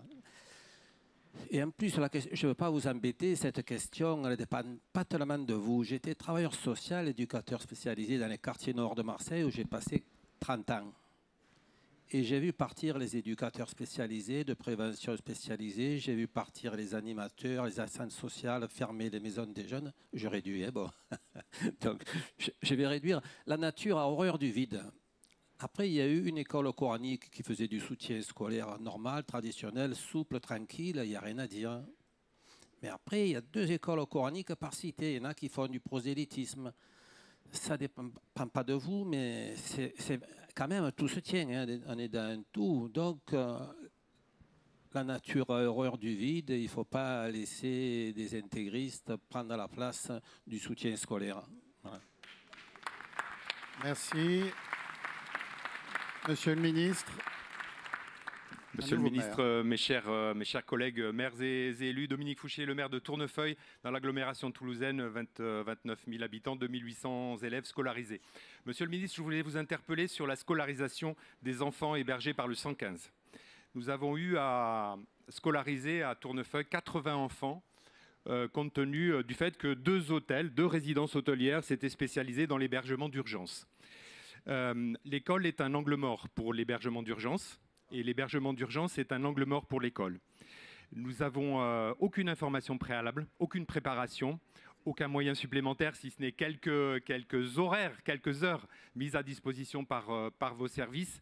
Nous avons des difficultés évidemment financières dans l'accompagnement social, humanitaire, sur la restauration. Des questions de santé se posent, des questions d'assurance scolaire se posent. Monsieur le ministre, il est urgent d'agir parce que c'est une question d'humanité. Je vous remercie.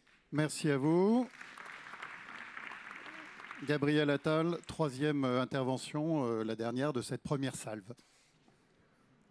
Bonjour Monsieur le Ministre, bonjour chers collègues. Je m'appelle Claire Guéroux, je suis maire d'une petite commune de 1000 habitants en Seine-Maritime et vice-présidente du département. Ma question va être très simple. Mes parents sont nés en 31, en 35.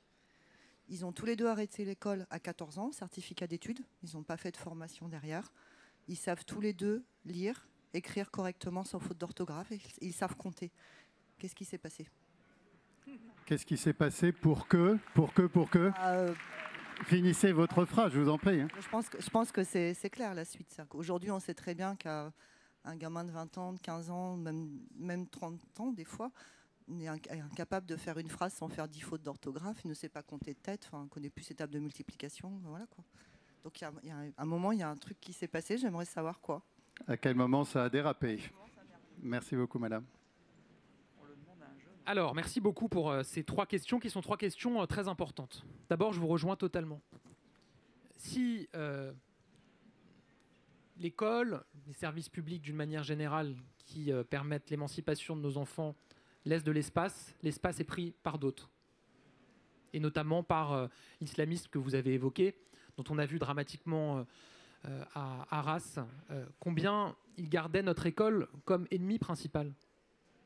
Les islamistes, ils en veulent à notre école. Pourquoi ils en veulent à notre école? Parce que notre école, elle est ouverte à tous. Et qu'eux souhaiteraient garder le plus éloigné possible du savoir, le plus grand nombre possible, pour pouvoir imposer leur doctrine. Ils en veulent à notre école parce qu'elle est mixte. Or, leur projet est de laisser les petites filles, les femmes, en dehors du savoir. Ils en veulent à notre école parce qu'elle est laïque. Or, leur projet, c'est d'imposer la loi de la religion plutôt que la loi de la République. Et donc ça justifie et ça nécessite qu'on réaffirme de manière extrêmement forte nos principes et nos valeurs, ce que j'ai fait dès ma prise de fonction s'agissant du respect de la loi de 2004, puisqu'il ne s'agit que de ça, sur l'abaya et le camis en milieu scolaire. Et on voit qu'on a réussi à faire appliquer cette décision et qui ne sont aujourd'hui plus portées. Ce qui ne veut pas dire qu'on est au bout des problèmes de laïcité et des atteintes à la laïcité à l'école. Évidemment, je continue à travailler sur ce sujet. Donc oui, il faut renforcer la présence éducative auprès de nos jeunes. Il faut la renforcer à tous les niveaux. C'est aussi pour ça que j'ai pris des décisions s'agissant du calendrier scolaire, pour aller au bout, le plus possible au bout du calendrier scolaire, en décalant les épreuves de spécialité du baccalauréat de mars à juin, en faisant en sorte que toutes les épreuves soient le plus tard possible en juin, en demandant que les conseils de classe soient le plus tard possible dans le mois de juin, en mettant en place pour la première fois, et ça sera un enjeu très fort, il faudra tous qu'on se mobilise, un stage de 2 semaines pour les élèves de seconde, pour que jusqu'à la fin du mois de juin, eux aussi, ils soient en formation. On arrive là, cette année 2023-2024, à la fameuse reconquête du mois de juin dont on parle, y compris pour nos collégiens, puisque pour la première fois, j'ai décidé que le brevet aurait lieu en juillet, ce qui veut dire que les collégiens seront en classe jusqu'au dernier jour de juin. C'est très important. Reconquérir du temps aussi dans la journée. On a aujourd'hui 200 collèges qui expérimentent le 8h-18h, des collèges de quartier politique de la ville, avec un accompagnement pour les devoirs, avec plus de sport, plus de culture. Les élèves sont accueillis de 8h à 18h. Septembre prochain, on va généraliser l'accueil 8h-18h au collège à tous les quartiers politiques de la ville. Et évidemment, c'est une logique qu'on va souhaiter ensuite poursuivre et étendre parce qu'on doit davantage être présent et accompagner les jeunes, notamment sur les devoirs. C'est aussi pour ça qu'on a mis en place Devoirs faits, qui permet à des élèves de pouvoir faire leurs devoirs dans un cadre scolaire, et on est en train de le généraliser aussi. Donc je vous rejoins sur la question des animateurs, c'est vrai. Moi, je me réjouis de voir que l'an dernier, on a eu 37% de jeunes formés en plus au BAFA, parce qu'il y a eu aussi un soutien financier supplémentaire de l'État, parce qu'on a abaissé l'âge à 16 ans. On sait que pour la filière animation, c'est absolument essentiel. Et ensuite, il y a tout le travail de fermeture d'établissements qu'on doit continuer à assumer et à engager. Moi, j'ai été très frappé d'un déplacement que j'ai fait, ça remonte un peu, dans une ville que je ne citerai pas stigmatisée, mais une école absolument remarquable, école primaire qui incarne tout ce qu'on a fait pour l'école de ces quartiers depuis 2017.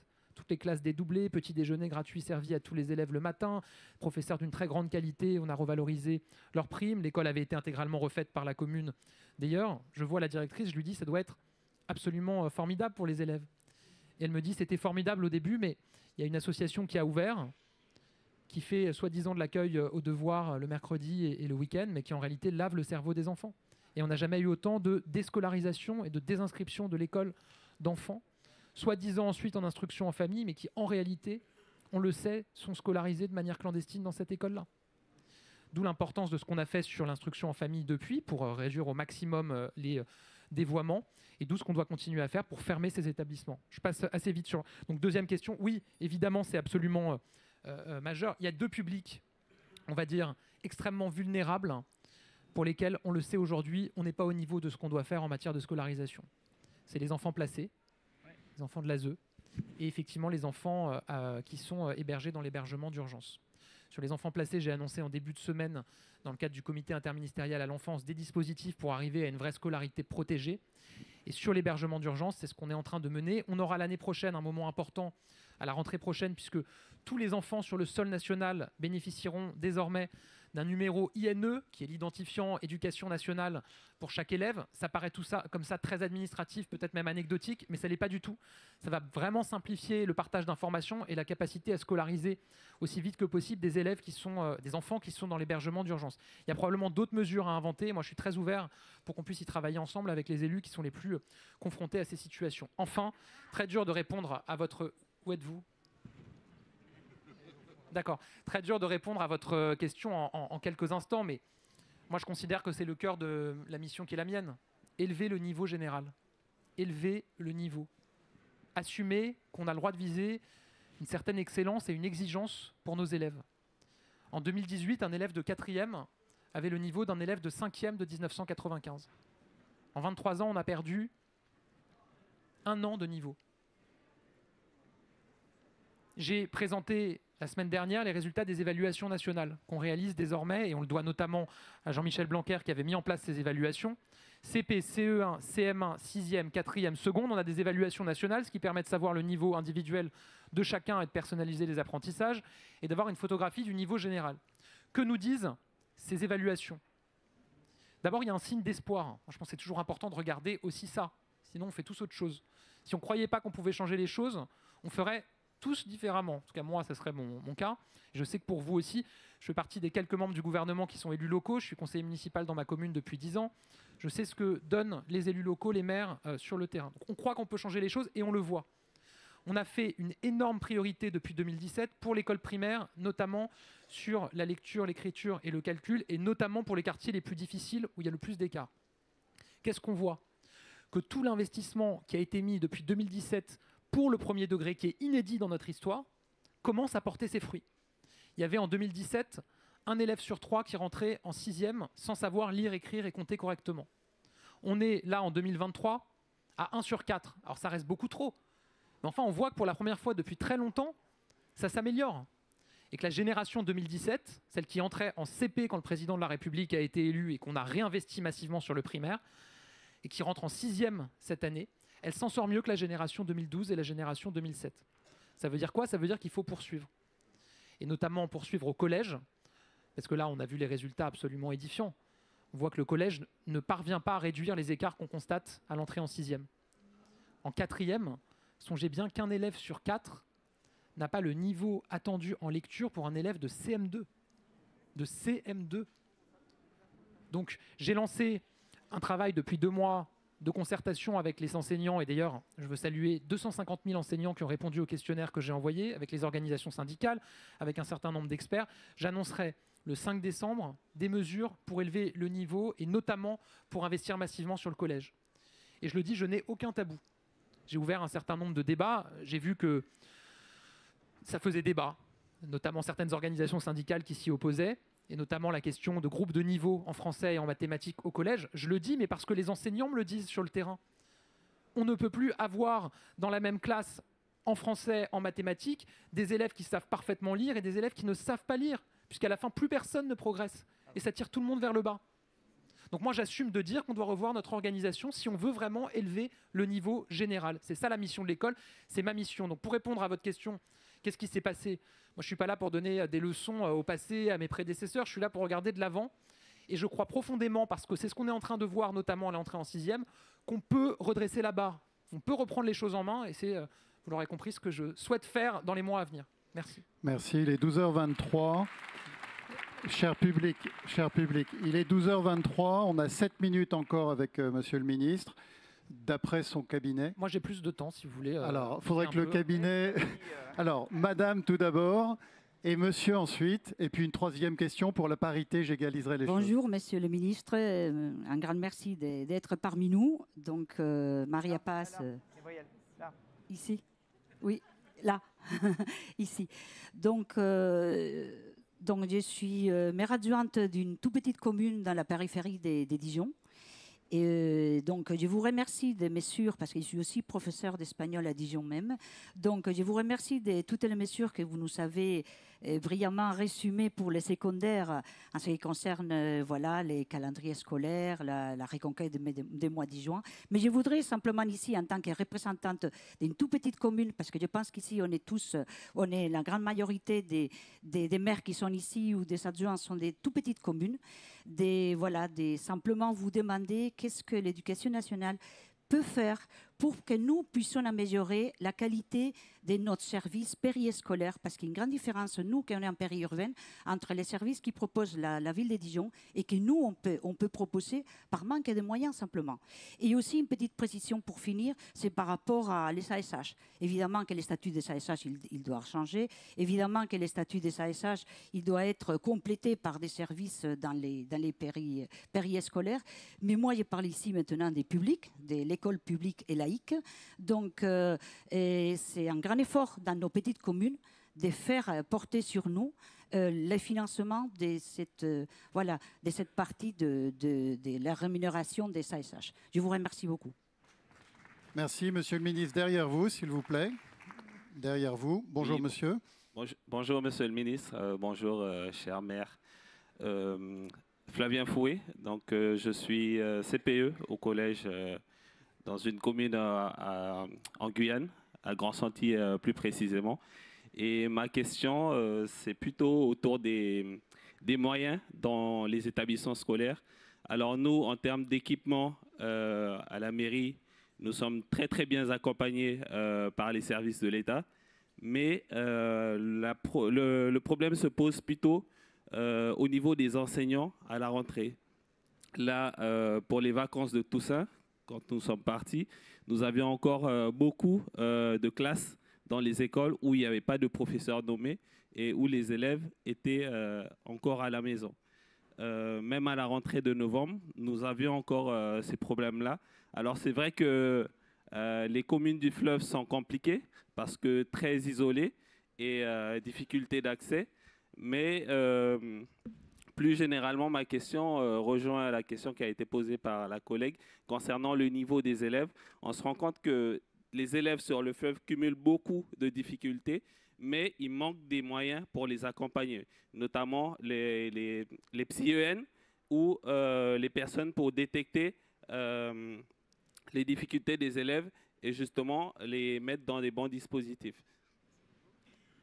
Monsieur, je vous en prie. Merci, Monsieur le Ministre. Bonjour, je suis Gaël Souchet. Moi, je suis adjoint au maire en fait, sur la ville de Saint-Égrève en Isère. Nous avons à peu près 1500 enfants scolarisés, 67 classes. Je rebondis sur ce que vous parliez tout à l'heure sur la carte scolaire et cette idée de planification que je trouve intéressante. Et ça pourrait être aussi intéressant peut-être d'aller au-delà. Dans les écoles, en fait, on prend notre part à cette planification et notamment cette transition dans la rénovation énergétique, dans la désimperméabilisation des sols, dans les cours d'école. On a commencé, nous, des projets où on en fait une par an. Et pour aller justement dans cette idée, aujourd'hui, c'est vrai qu'on a rencontré notre IEN dans une logique un peu comptable où elle est venue nous voir en disant voilà, vous avez 67 classes avec une moyenne qu'on calcule, il faudrait éventuellement fermer 5 classes. Alors évidemment, on a négocié, parce qu'on n'était pas d'accord. Et c'est plus aussi dans cette idée de nous, on va investir. Est-ce que vous auriez aussi la possibilité d'investir pour l'avenir? Nos enfants, c'est l'avenir. Oui. L'avenir, c'est nos enfants. De se dire aussi, l'investissement, il peut aussi se faire du côté éducation nationale, en évitant peut-être parfois de fermer des classes pour avoir des classes moins chargées.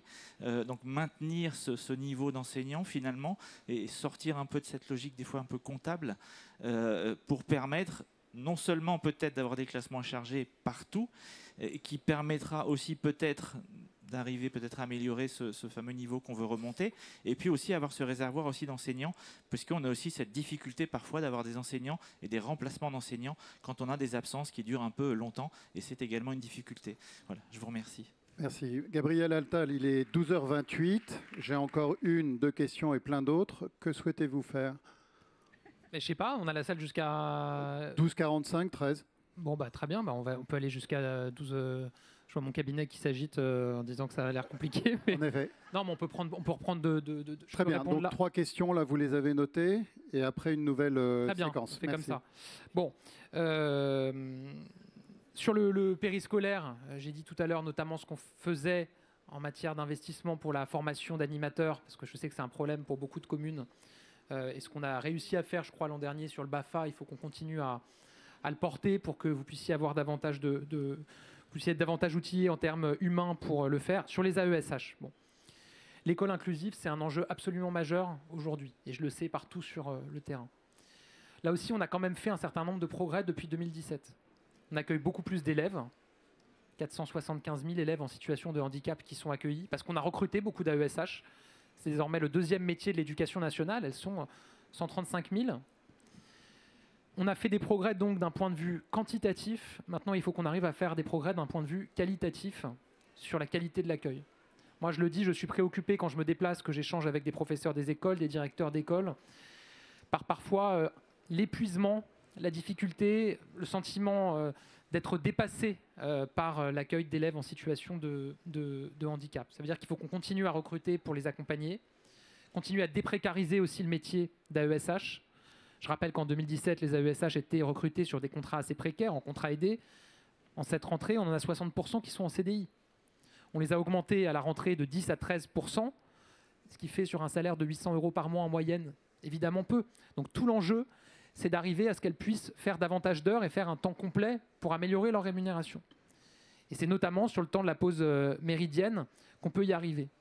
Moi, je suis assez tenu, je dois le dire, par la décision du Conseil d'État sur le sujet qui dit que ce n'est pas le financement par l'État sur ce temps-là, mais que c'est le financement par les collectivités locales. Donc je suis conscient des difficultés. Il faut qu'on arrive à signer des conventions au niveau local, et il y en a déjà plusieurs dizaines qui ont été signées entre l'éducation nationale et les communes. Et parfois on arrive en adaptant les choses à faire en sorte qu'il y ait quand même, de manière un peu détournée ou indirecte, un soutien de l'État sur ce sujet-là. Mais il faut qu'on y arrive parce que c'est bon pour les AESH en termes de rémunération et c'est comme ça qu'on arrivera à les fidéliser. C'est bon pour les élèves handicapés parce que c'est absurde d'avoir à l'heure du déjeuner des AESH qui ne sont pas en temps de travail et pas rémunérés et des élèves à la cantine qui auraient besoin d'un accompagnement avec une personne formée, qui n'ont pas toujours une personne vraiment formée pour les accompagner. Donc il faut qu'on arrive à déployer ces conventions.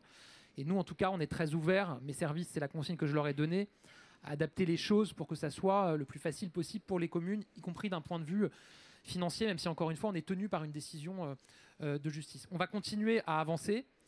Notamment, on va développer dans l'éducation nationale une politique consistant à dire qu'on n'attend plus la notification de la MDPH pour adapter l'accompagnement et le matériel pédagogique. Parce que parfois, c'est 8 mois, 10 mois avant qu'il y ait la notification. Et donc là, on va, à partir de l'année prochaine, expérimenter des pôles d'appui à la scolarité où, en gros, l'éducation nationale pourra décider d'une adaptation pédagogique, d'un accompagnement, sans attendre la notification MDPH. Ça, je pense que pour les familles, ça va être plus simple. Ces pôles d'appui à la scolarité, ça sera aussi un guichet unique pour les accompagner dans leur démarche, y compris avec la MDPH, parce que ça peut être très compliqué. Je pense par ailleurs qu'on peut encore simplifier les démarches côté MDPH, que les familles n'aient pas régulièrement à devoir y retourner. Donc, il faut progresser, mais je le dis, c'est un enjeu majeur. Parce que je ne voudrais pas que certains, politiquement, notamment du côté des extrêmes, cherchent à prospérer sur ces difficultés qu'on constate. Et ce n'est pas un sujet franco-français. L'extrême droite allemande, l'AfD, a annoncé cet été qu'ils mettaient désormais au cœur de leur projet politique le rejet de l'école inclusive. Et on voit ce mouvement dans un certain nombre de pays. Moi, je ne veux pas que des difficultés qu'on constate sur le terrain deviennent le terreau pour certains qui, politiquement, chercheraient à instrumentaliser ces difficultés, parce que revenir en arrière sur l'école inclusive, ça serait terrible pour les enfants, terrible pour les familles et globalement terrible pour l'école, parce que le rôle de l'école, c'est de pouvoir accueillir tous les élèves, quelles que soient leurs difficultés ou leurs vulnérabilités. Sur la question des enseignants, il y a 4 académies où on a le plus grand nombre de difficultés à recruter. L'Académie de Versailles, Créteil, Mayotte et Guyane. Donc oui, on a des vraies difficultés. On cherche évidemment à y répondre. J'annoncerai en janvier une réforme profonde de la formation initiale des enseignants, ce qui est à la fois un enjeu d'attractivité du métier d'enseignant, parce que la formation telle qu'elle est organisée, souvent est un frein pour des jeunes qui ont cette vocation de devenir enseignants, mais qui sont découragés par un concours qui a été positionné à Bac+5, par un accompagnement social pas suffisamment fort. Il faut en revenir aux écoles normales, adaptées au XXIe siècle, avec la possibilité de pré-recruter dès le bac des jeunes qui ont envie de devenir enseignants, qui ont cette vocation, avec une vraie politique sociale, de les accompagner pendant 3 ans à fond sur les fondamentaux, le français, les mathématiques, la laïcité, un concours à Bac+3, et ensuite une entrée progressive dans le métier sur 2 ans. Voilà. C'est pas une annonce. C'est pas une annonce, mais c'est mon schéma à souhaiter. C'est voilà, ce que j'ai mis dans la discussion avec les organisations syndicales et ce que je souhaite pouvoir mettre en place, évidemment, ensuite. Je pense que ça réglera une partie de l'enjeu d'attractivité. Il y a aussi un enjeu de rémunération. Je rappelle quand même que ce qui a été fait depuis la réélection du président de la République, c'est inédit depuis 1990. Alors j'entends que certains, c'est normal, c'est le débat démocratique, les organisations syndicales disent que ce n'est pas assez. Mais enfin quand même, on n'avait pas vu une telle hausse de rémunération sur un temps si court depuis 1990. Et oui, il y a une grande partie de rattrapage. Mais enfin, on est en train d'effacer une génération de déclassement salarial. Un enseignant, parce qu'on compare souvent au SMIC, en l'an 2000 gagnait 1,7 SMIC. C'était descendu en 2013 à 1,5 SMIC. Avec les revalorisations du point d'indice de cet été et de l'été précédent, la revalorisation socle pour les enseignants de cette rentrée, on est remonté à 1,8 SMIC.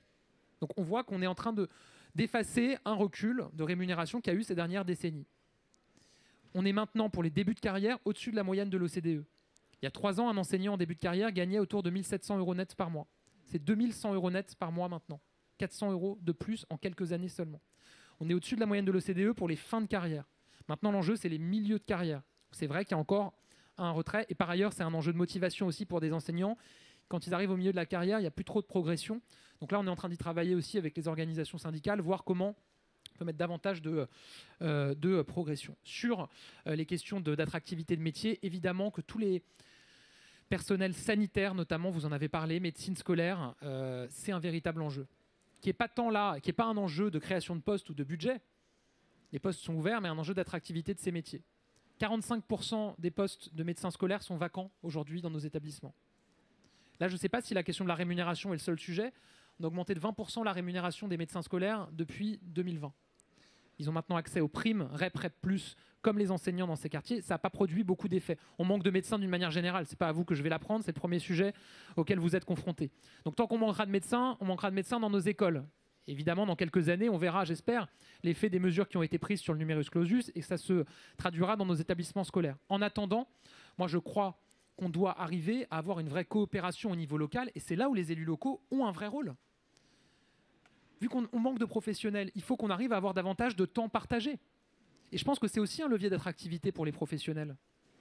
Moi, je serais très favorable à ce qu'on ouvre la possibilité pour des infirmières scolaires à pouvoir à la fois être en poste dans un établissement scolaire et cumuler avec un exercice libéral si elles le souhaitent. C'est par ailleurs le souhait des jeunes aujourd'hui de pouvoir faire plusieurs choses. J'ai une petite sœur orthophoniste, elle adore l'hôpital mais elle ne se voyait pas travailler à 100% à l'hôpital. Elle voulait faire du libéral, paye un peu mieux et en même temps elle aime l'hôpital. Elle fait les deux. Donc on doit être capable, nous aussi, dans nos administrations d'État et à l'éducation nationale, de permettre des exercices partagés, ce qui sera bon aussi pour les territoires concernés. Je vais vite parce que je vois que vous me pressez. Sur la question de planification, oui, évidemment. Mais moi, je veux rappeler que la logique comptable, quand même, et c'est l'ancien ministre du Budget qui vous le dit aussi, s'agissant de l'éducation nationale, on en est quand même assez largement sorti. Alors peut-être que ça ne se voit pas toujours sur le terrain, mais enfin, depuis 2017, on a perdu 300 000 élèves du fait de la démographie. Et on a augmenté le budget de l'éducation nationale de 15 milliards d'euros. Il n'avait jamais autant augmenté sur un quinquennat, alors qu'on a perdu 300 000 élèves. Dans les 5 ans qui viennent, du fait de la démographie, on va perdre encore 470 000 élèves. Et on va continuer à augmenter le budget de l'éducation nationale. On a amélioré le taux d'encadrement au niveau national depuis 2017. On a moins d'élèves par classe aujourd'hui qu'on en avait en 2017 et on en aura moins en 2027 qu'on en a aujourd'hui parce qu'on ne fait pas ce qu'on appelle de reprise démographique. Ça veut dire qu'on ne se dit pas, voilà, il y a tant d'élèves en moins, bah donc on va supprimer tant de postes. On ne reprend pas à 100% la baisse démographique pour pouvoir continuer à améliorer le taux d'encadrement. Donc je pense que l'enjeu, c'est vraiment de donner une planification et de partager le constat, les objectifs ensemble et que ça ne tombe plus, comme vous le disiez, par l'IEN qui arrive et qui dit voilà, les 5 classes qui ferment, ça c'est pas possible. Donc moi je crois beaucoup à ces instances qui sont en train d'être mises en place au niveau local pour y parvenir. J'ajoute un point sur les questions de planification. Vous l'avez dit, la rénovation thermique des établissements scolaires, c'est absolument majeur. Ça a été dit tout à l'heure aussi par Frédéric Le Turc. Là quand même, on est aussi, je crois, au rendez-vous d'une part importante de la responsabilité, puisqu'on sait que c'est de la compétence des collectivités locales. Pour autant, le président de la République a annoncé, dans le cadre du Fonds vert, 500 millions d'euros par an à compter de 2023 pour la rénovation énergétique de nos établissements scolaires et en fait de nos écoles. On a un objectif, c'est de rénover 40 000 écoles dans les 10 ans qui viennent. C'est-à-dire qu'on doit multiplier par 2 ou 3 le rythme de rénovation chaque année. On met 500 millions d'euros par an dans le Fonds vert pour rénover des écoles. Et ça, rapprochez-vous des DAZEN, des services académiques, qui sauront vous dire la procédure pour bénéficier des fonds. On met 300 millions d'euros, ça aussi c'est assez peu connu, sur la rénovation des équipements sportifs adossés aux écoles. 100 millions d'euros par an, c'est dans le budget des sports. Là aussi, il faut se rapprocher des services préfectoraux, des académies pour pouvoir en bénéficier.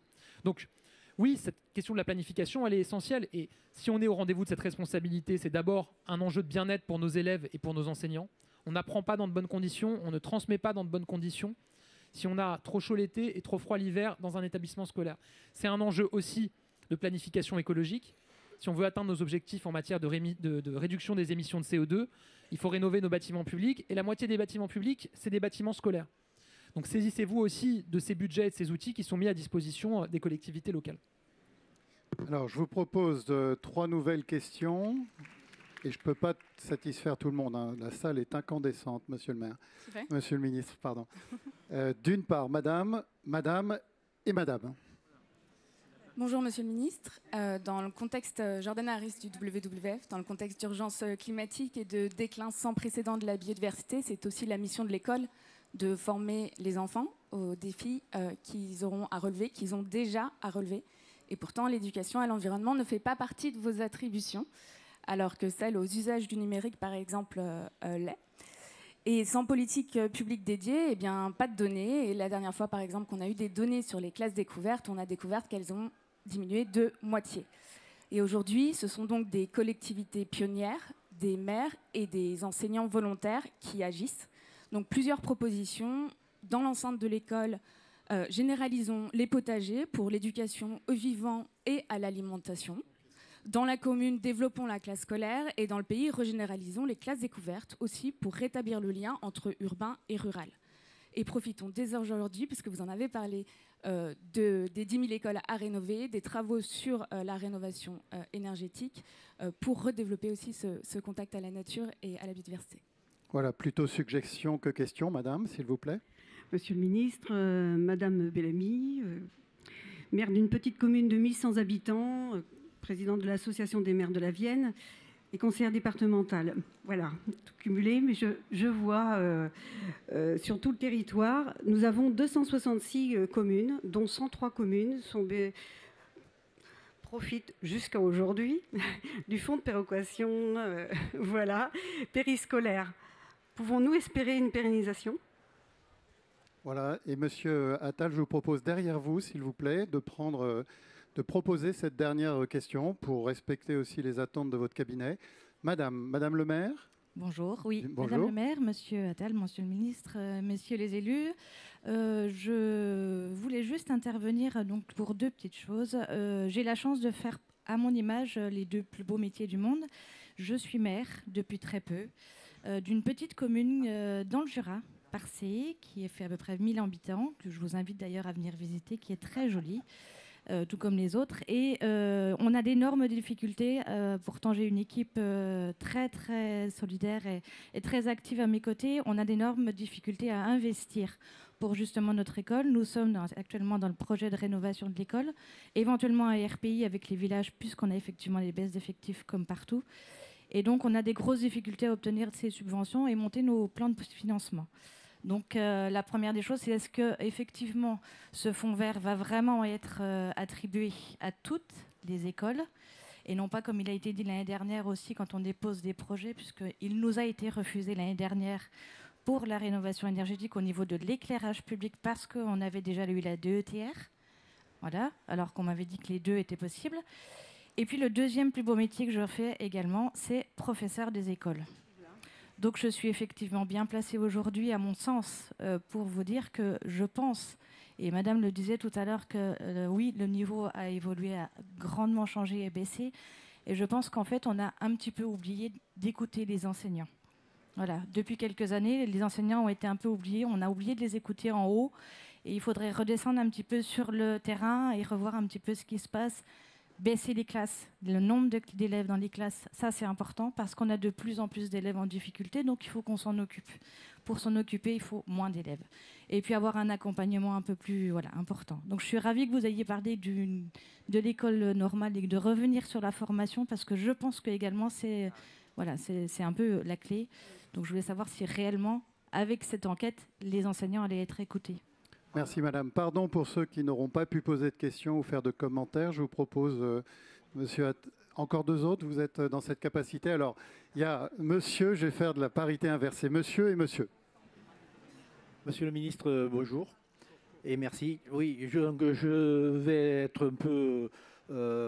un peu à part, oui, parce que je suis une petite communauté de communes de moins de 10 000 habitants avec 11 écoles, avec des écoles rurales. Avec les budgets compliqués ces dernières années, on n'a pas les moyens de maintenir toutes ces écoles. Alors, donc on se demande comment les maintenir et financièrement comment pouvoir maintenir ces écoles sans perturber l'enseignement. Parce que dans ces petites écoles, forcément, comme ça vient d'être dit, on apprend beaucoup mieux avec 15, 16, 20 élèves. Merci, Monsieur le ministre. Monsieur le ministre, Monsieur Calumet du conseil municipal de la ville de Cayenne. Je fais également le plus beau métier du monde. Je suis professeur des écoles, coordonnateur de réseau d'éducation prioritaire renforcée et des questions concernant les enveloppes qui sont accordées au réseau d'éducation prioritaire, puisque nous n'avons pas forcément les moyens de mettre en place des projets, comme par exemple la visite des collèges pour les classes de CM2, le transport, quand on fait appel aux mairies, ou même des enveloppes que nous avons en réussite éducative, n'ont pas forcément les moyens pour mettre en place ces divers projets. Le coordonnateur de réseau fait aussi ce lien entre les partenaires, les parents, etc. Et là encore, on manque de moyens. On aimerait que, voilà, on puisse avoir plus de moyens pour ces projets. Et puis vous parliez des résultats, des évaluations nationales de 6e. Je suis convaincu de tous les dispositifs que le ministère met en place, mais vous oubliez peut-être une spécificité pour les académies d'outre-mer, de prendre en compte nos élèves. On parlait de créole tout à l'heure, la façon que l'élève créole a de réfléchir. Nos élèves n'ont pas forcément le même vocabulaire que les consignes, les exercices qui sont mis dans les évaluations nationales. Et on aimerait que nos académies, enfin en tous les cas je parle pour la Guyane, on puisse bénéficier d'une espèce de dérogation, d'évaluation nationale adaptée à notre territoire. Alors merci beaucoup pour toutes ces questions. D'abord sur l'éducation à l'environnement. Je vous trouve un peu dur. Il y a beaucoup de choses qui sont faites dans nos écoles. À l'initiative des enseignants, des professeurs des écoles, des collectivités locales. D'ailleurs, vous disiez il faut former nos enfants à l'environnement. Souvent, c'est les enfants qui forment les parents maintenant. Et parce qu'ils ont cette conscience, parce qu'ils apprennent et qu'ils découvrent des choses à l'école, ils rentrent à la maison et ils expliquent à leurs parents comment est-ce qu'il faut trier, comment est-ce qu'il faut économiser l'énergie, etc. Évidemment que ça doit être une mission de l'école, mais d'abord, je crois qu'on le fait beaucoup. On le fait pour le second degré davantage maintenant dans la rénovation des programmes qui a eu lieu dans la réforme du lycée et autres. On va continuer à le faire, notamment dans la rénovation du programme de technologie qui est en cours. Ensuite, sur les classes de découverte, totalement d'accord. Dans le budget 2024, là, qui est en train d'être examiné au Parlement, on met 3 millions d'euros en plus pour soutenir des classes de découverte, parce que c'est évidemment très utile. On porte aussi des projets, et je porte avec Éric Orsena un projet sur la question du lien entre les écoles et les rivières. Vous en entendrez parler. Il y a vraiment des très belles choses qu'on va faire sur le sujet. Dans le cadre du CNR que j'évoquais tout à l'heure, une grande partie des projets financés par le CNR sont des projets liés à la transition écologique et à l'environnement. Donc on partage les objectifs et je pense aussi que dans les fonds qu'on met pour la rénovation des établissements scolaires, l'isolation thermique, ça peut tout à fait inclure des projets potagers partagés et autres. Sur le fonds vert. Donc, il y a beaucoup de questions, pardon, mais qui relèvent aussi beaucoup de mon collègue Christophe Béchu. Moi, je fais toujours très attention à faire attention au périmètre des uns et des autres. Mon secret de survie pour l'instant dans le gouvernement et en politique d'une manière générale. Donc, sur les règles d'attribution de financement, sur le fonds vert, ça dépend du budget du ministère de Christophe Béchu. Donc, ce n'est pas moi qui fixe les règles. Je ne peux pas vous répondre de manière précise sur la manière dont les choses seront prévues, mais voilà, en tout cas, c'est 500 millions d'euros par an en plus pour soutenir nos établissements scolaires dans leur rénovation énergétique, ce qui est absolument essentiel. Sur le nombre d'élèves par classe, j'entends parfaitement. Encore une fois, si je prends les communes rurales éloignées, on est en moyenne à 20 élèves par classe dans le premier degré. Honnêtement, si je traverse le périphérique, que je vais sur ma circonscription, Vans-Vissy-les-Moulineaux, c'était de l'autre côté, et que je leur dis ça va les faire rêver, sincèrement. Alors je ne dis pas que la situation est simple partout, et notamment quand il reste quelques classes seulement, la fermeture d'une classe, je sais que ça a un impact terrible. C'est pour ça d'ailleurs que sur les fermetures d'écoles, maintenant on a arrêté sans l'accord du maire. Mais faut mesurer ça. Évidemment, l'objectif, c'est de continuer à améliorer le taux d'encadrement, avoir moins d'élèves par classe. Mais ce n'est pas le seul objectif. Quand vous regardez les pays autour de nous, dans l'OCDE, dans les fameux classements qui réussissent mieux que nous, ils n'ont pas toujours beaucoup moins d'élèves que nous par classe. Il y a d'autres enjeux qui rentrent en compte. Je parlais tout à l'heure des manuels scolaires. Le fait qu'on ait encore dans beaucoup de classes, en bon premier degré, des élèves qui n'ont pas de manuel de référence, c'est un problème. Parce que parfois, vous avez des enseignants qui se retrouvent à aller chercher des contenus qui ne sont pas toujours les contenus prouvés scientifiquement comme étant utiles à l'apprentissage de la lecture et l'écriture. Et parce que parfois, quand il y a des manuels, ce n'est pas les bonnes méthodes. Donc moi, j'ai ouvert aussi un débat qui est un peu tabou, et j'annoncerai des choses au début du mois de décembre, qui est la possibilité pour le ministère de l'Éducation nationale de labelliser des manuels scolaires quand on considère que les méthodes de ces manuels scolaires sont prouvées scientifiquement comme efficaces pour que nos élèves puissent apprendre. Donc c'est aussi par ça, je pense, qu'on va progresser. La réforme de la formation que j'évoquais tout à l'heure. Je pense qu'il y a aussi la question du tabou du redoublement qu'il faut revoir. Il y a un moment, voilà, on est peut-être passé d'un extrême à l'autre. Quand on parlait tout à l'heure de la statistique des élèves qui rentrent en 6e sans savoir lire, écrire et compter, pardon, enfin, c'est quasiment de la maltraitance. Parce qu'on sait que c'est des élèves qui vont ensuite se retrouver à décrocher. Comment vous voulez faire de l'histoire-géographie si vous ne savez pas lire? Faire de la physique-chimie si vous ne savez pas compter? Donc oui, je pense qu'il faut aussi assumer des décisions qui seront parfois difficiles, mais je les assumerai sur ce sujet-là. Rendez-vous au début du mois de décembre, mais j'ai donné quelques pistes. Sur le périscolaire, donc sujet sensible ces derniers mois du fonds de soutien aux activités périscolaires. Pour mémoire, fonds qui avait été mis en place au moment de la réforme des rythmes scolaires sous François Hollande, liberté redonnée aux communes au début du quinquennat Macron, maintien du fonds, quand bien même il n'y a plus d'obligation de ce point de vue-là. La question aurait pu se poser à l'époque de supprimer le fonds au moment où la liberté a été redonnée. Elle ne l'a pas été. Il y a 1 an a été actée la suppression du fonds. C'était écrit dans les annexes du projet de loi de finances 2023, disant que ça sera supprimé à partir de la rentrée 2024. Je suis nommé au ministère de l'Éducation nationale en juillet et je découvre qu'il n'y a jamais eu de discussion entre les associations d'élus et le gouvernement sur le sujet. Ce qui est juste pas possible. C'est pas possible que vous soyez devant le fait accompli et que vous découvriez les choses. Donc, j'ai dit, on ne touche à rien à la rentrée 2024. Et on se donne le temps de la concertation pour les années qui viennent. Je ne sais pas vous dire sur quoi ça va atterrir. Je pense qu'il y a plusieurs modèles possibles. La réalité, c'est qu'aujourd'hui, plus d'1 tiers du budget est versé à 5 grandes villes. Je ne suis pas certain que les sommes toutes assez dérisoires quand on compare avec le budget de ces grandes villes qui leur sont versées, soient absolument essentielles à ce qu'elles puissent maintenir des activités périscolaires. Donc, est-ce qu'il y a de nouvelles règles pour le fonds qui permettent de le maintenir, de continuer à financer des communes de moins de, 6 000 habitants par exemple? Je pense que c'est ce travail-là qu'on doit avoir au plus fin pour avoir une solution satisfaisante pour les communes. Enfin, c'était quoi à quoi j'ai pas répondu parce que j'ai pas tout noté. Sur la créolisation des documents administratifs peut-être, ou sur les évaluations. Ça on peut. Non, mais ça on peut regarder. En Guyane, pardon. Non, mais ça on peut regarder, y compris dans le cadre. Ce que vous disiez, c'est tenir compte de la spécificité des élèves dans les évaluations qu'on fait. Ça, oui, je pense qu'il faut qu'on soit capable d'adapter les choses. J'ai échangé avec le recteur de Guyane il y a quelques jours. Je vais d'ailleurs me rendre prochainement en Guyane. Là aussi, on arrive quand même à mettre en place des dispositifs assez exceptionnels. Vous parliez tout à l'heure des communes du fleuve, et je vais aller voir. Et on me dit qu'y compris, on arrive, à travers le numérique, maintenant à avoir de l'enseignement à distance dans des communes assez éloignées sur le fleuve, par satellite. C'est un gros investissement public du ministère de l'Éducation nationale, mais on l'assume. Ça ne règle pas tous les problèmes, évidemment, mais en tout cas, on arrive à des solutions. Et moi, vous l'avez compris, je suis pour le plus d'adaptation possible au niveau local, sinon ça ne marche pas.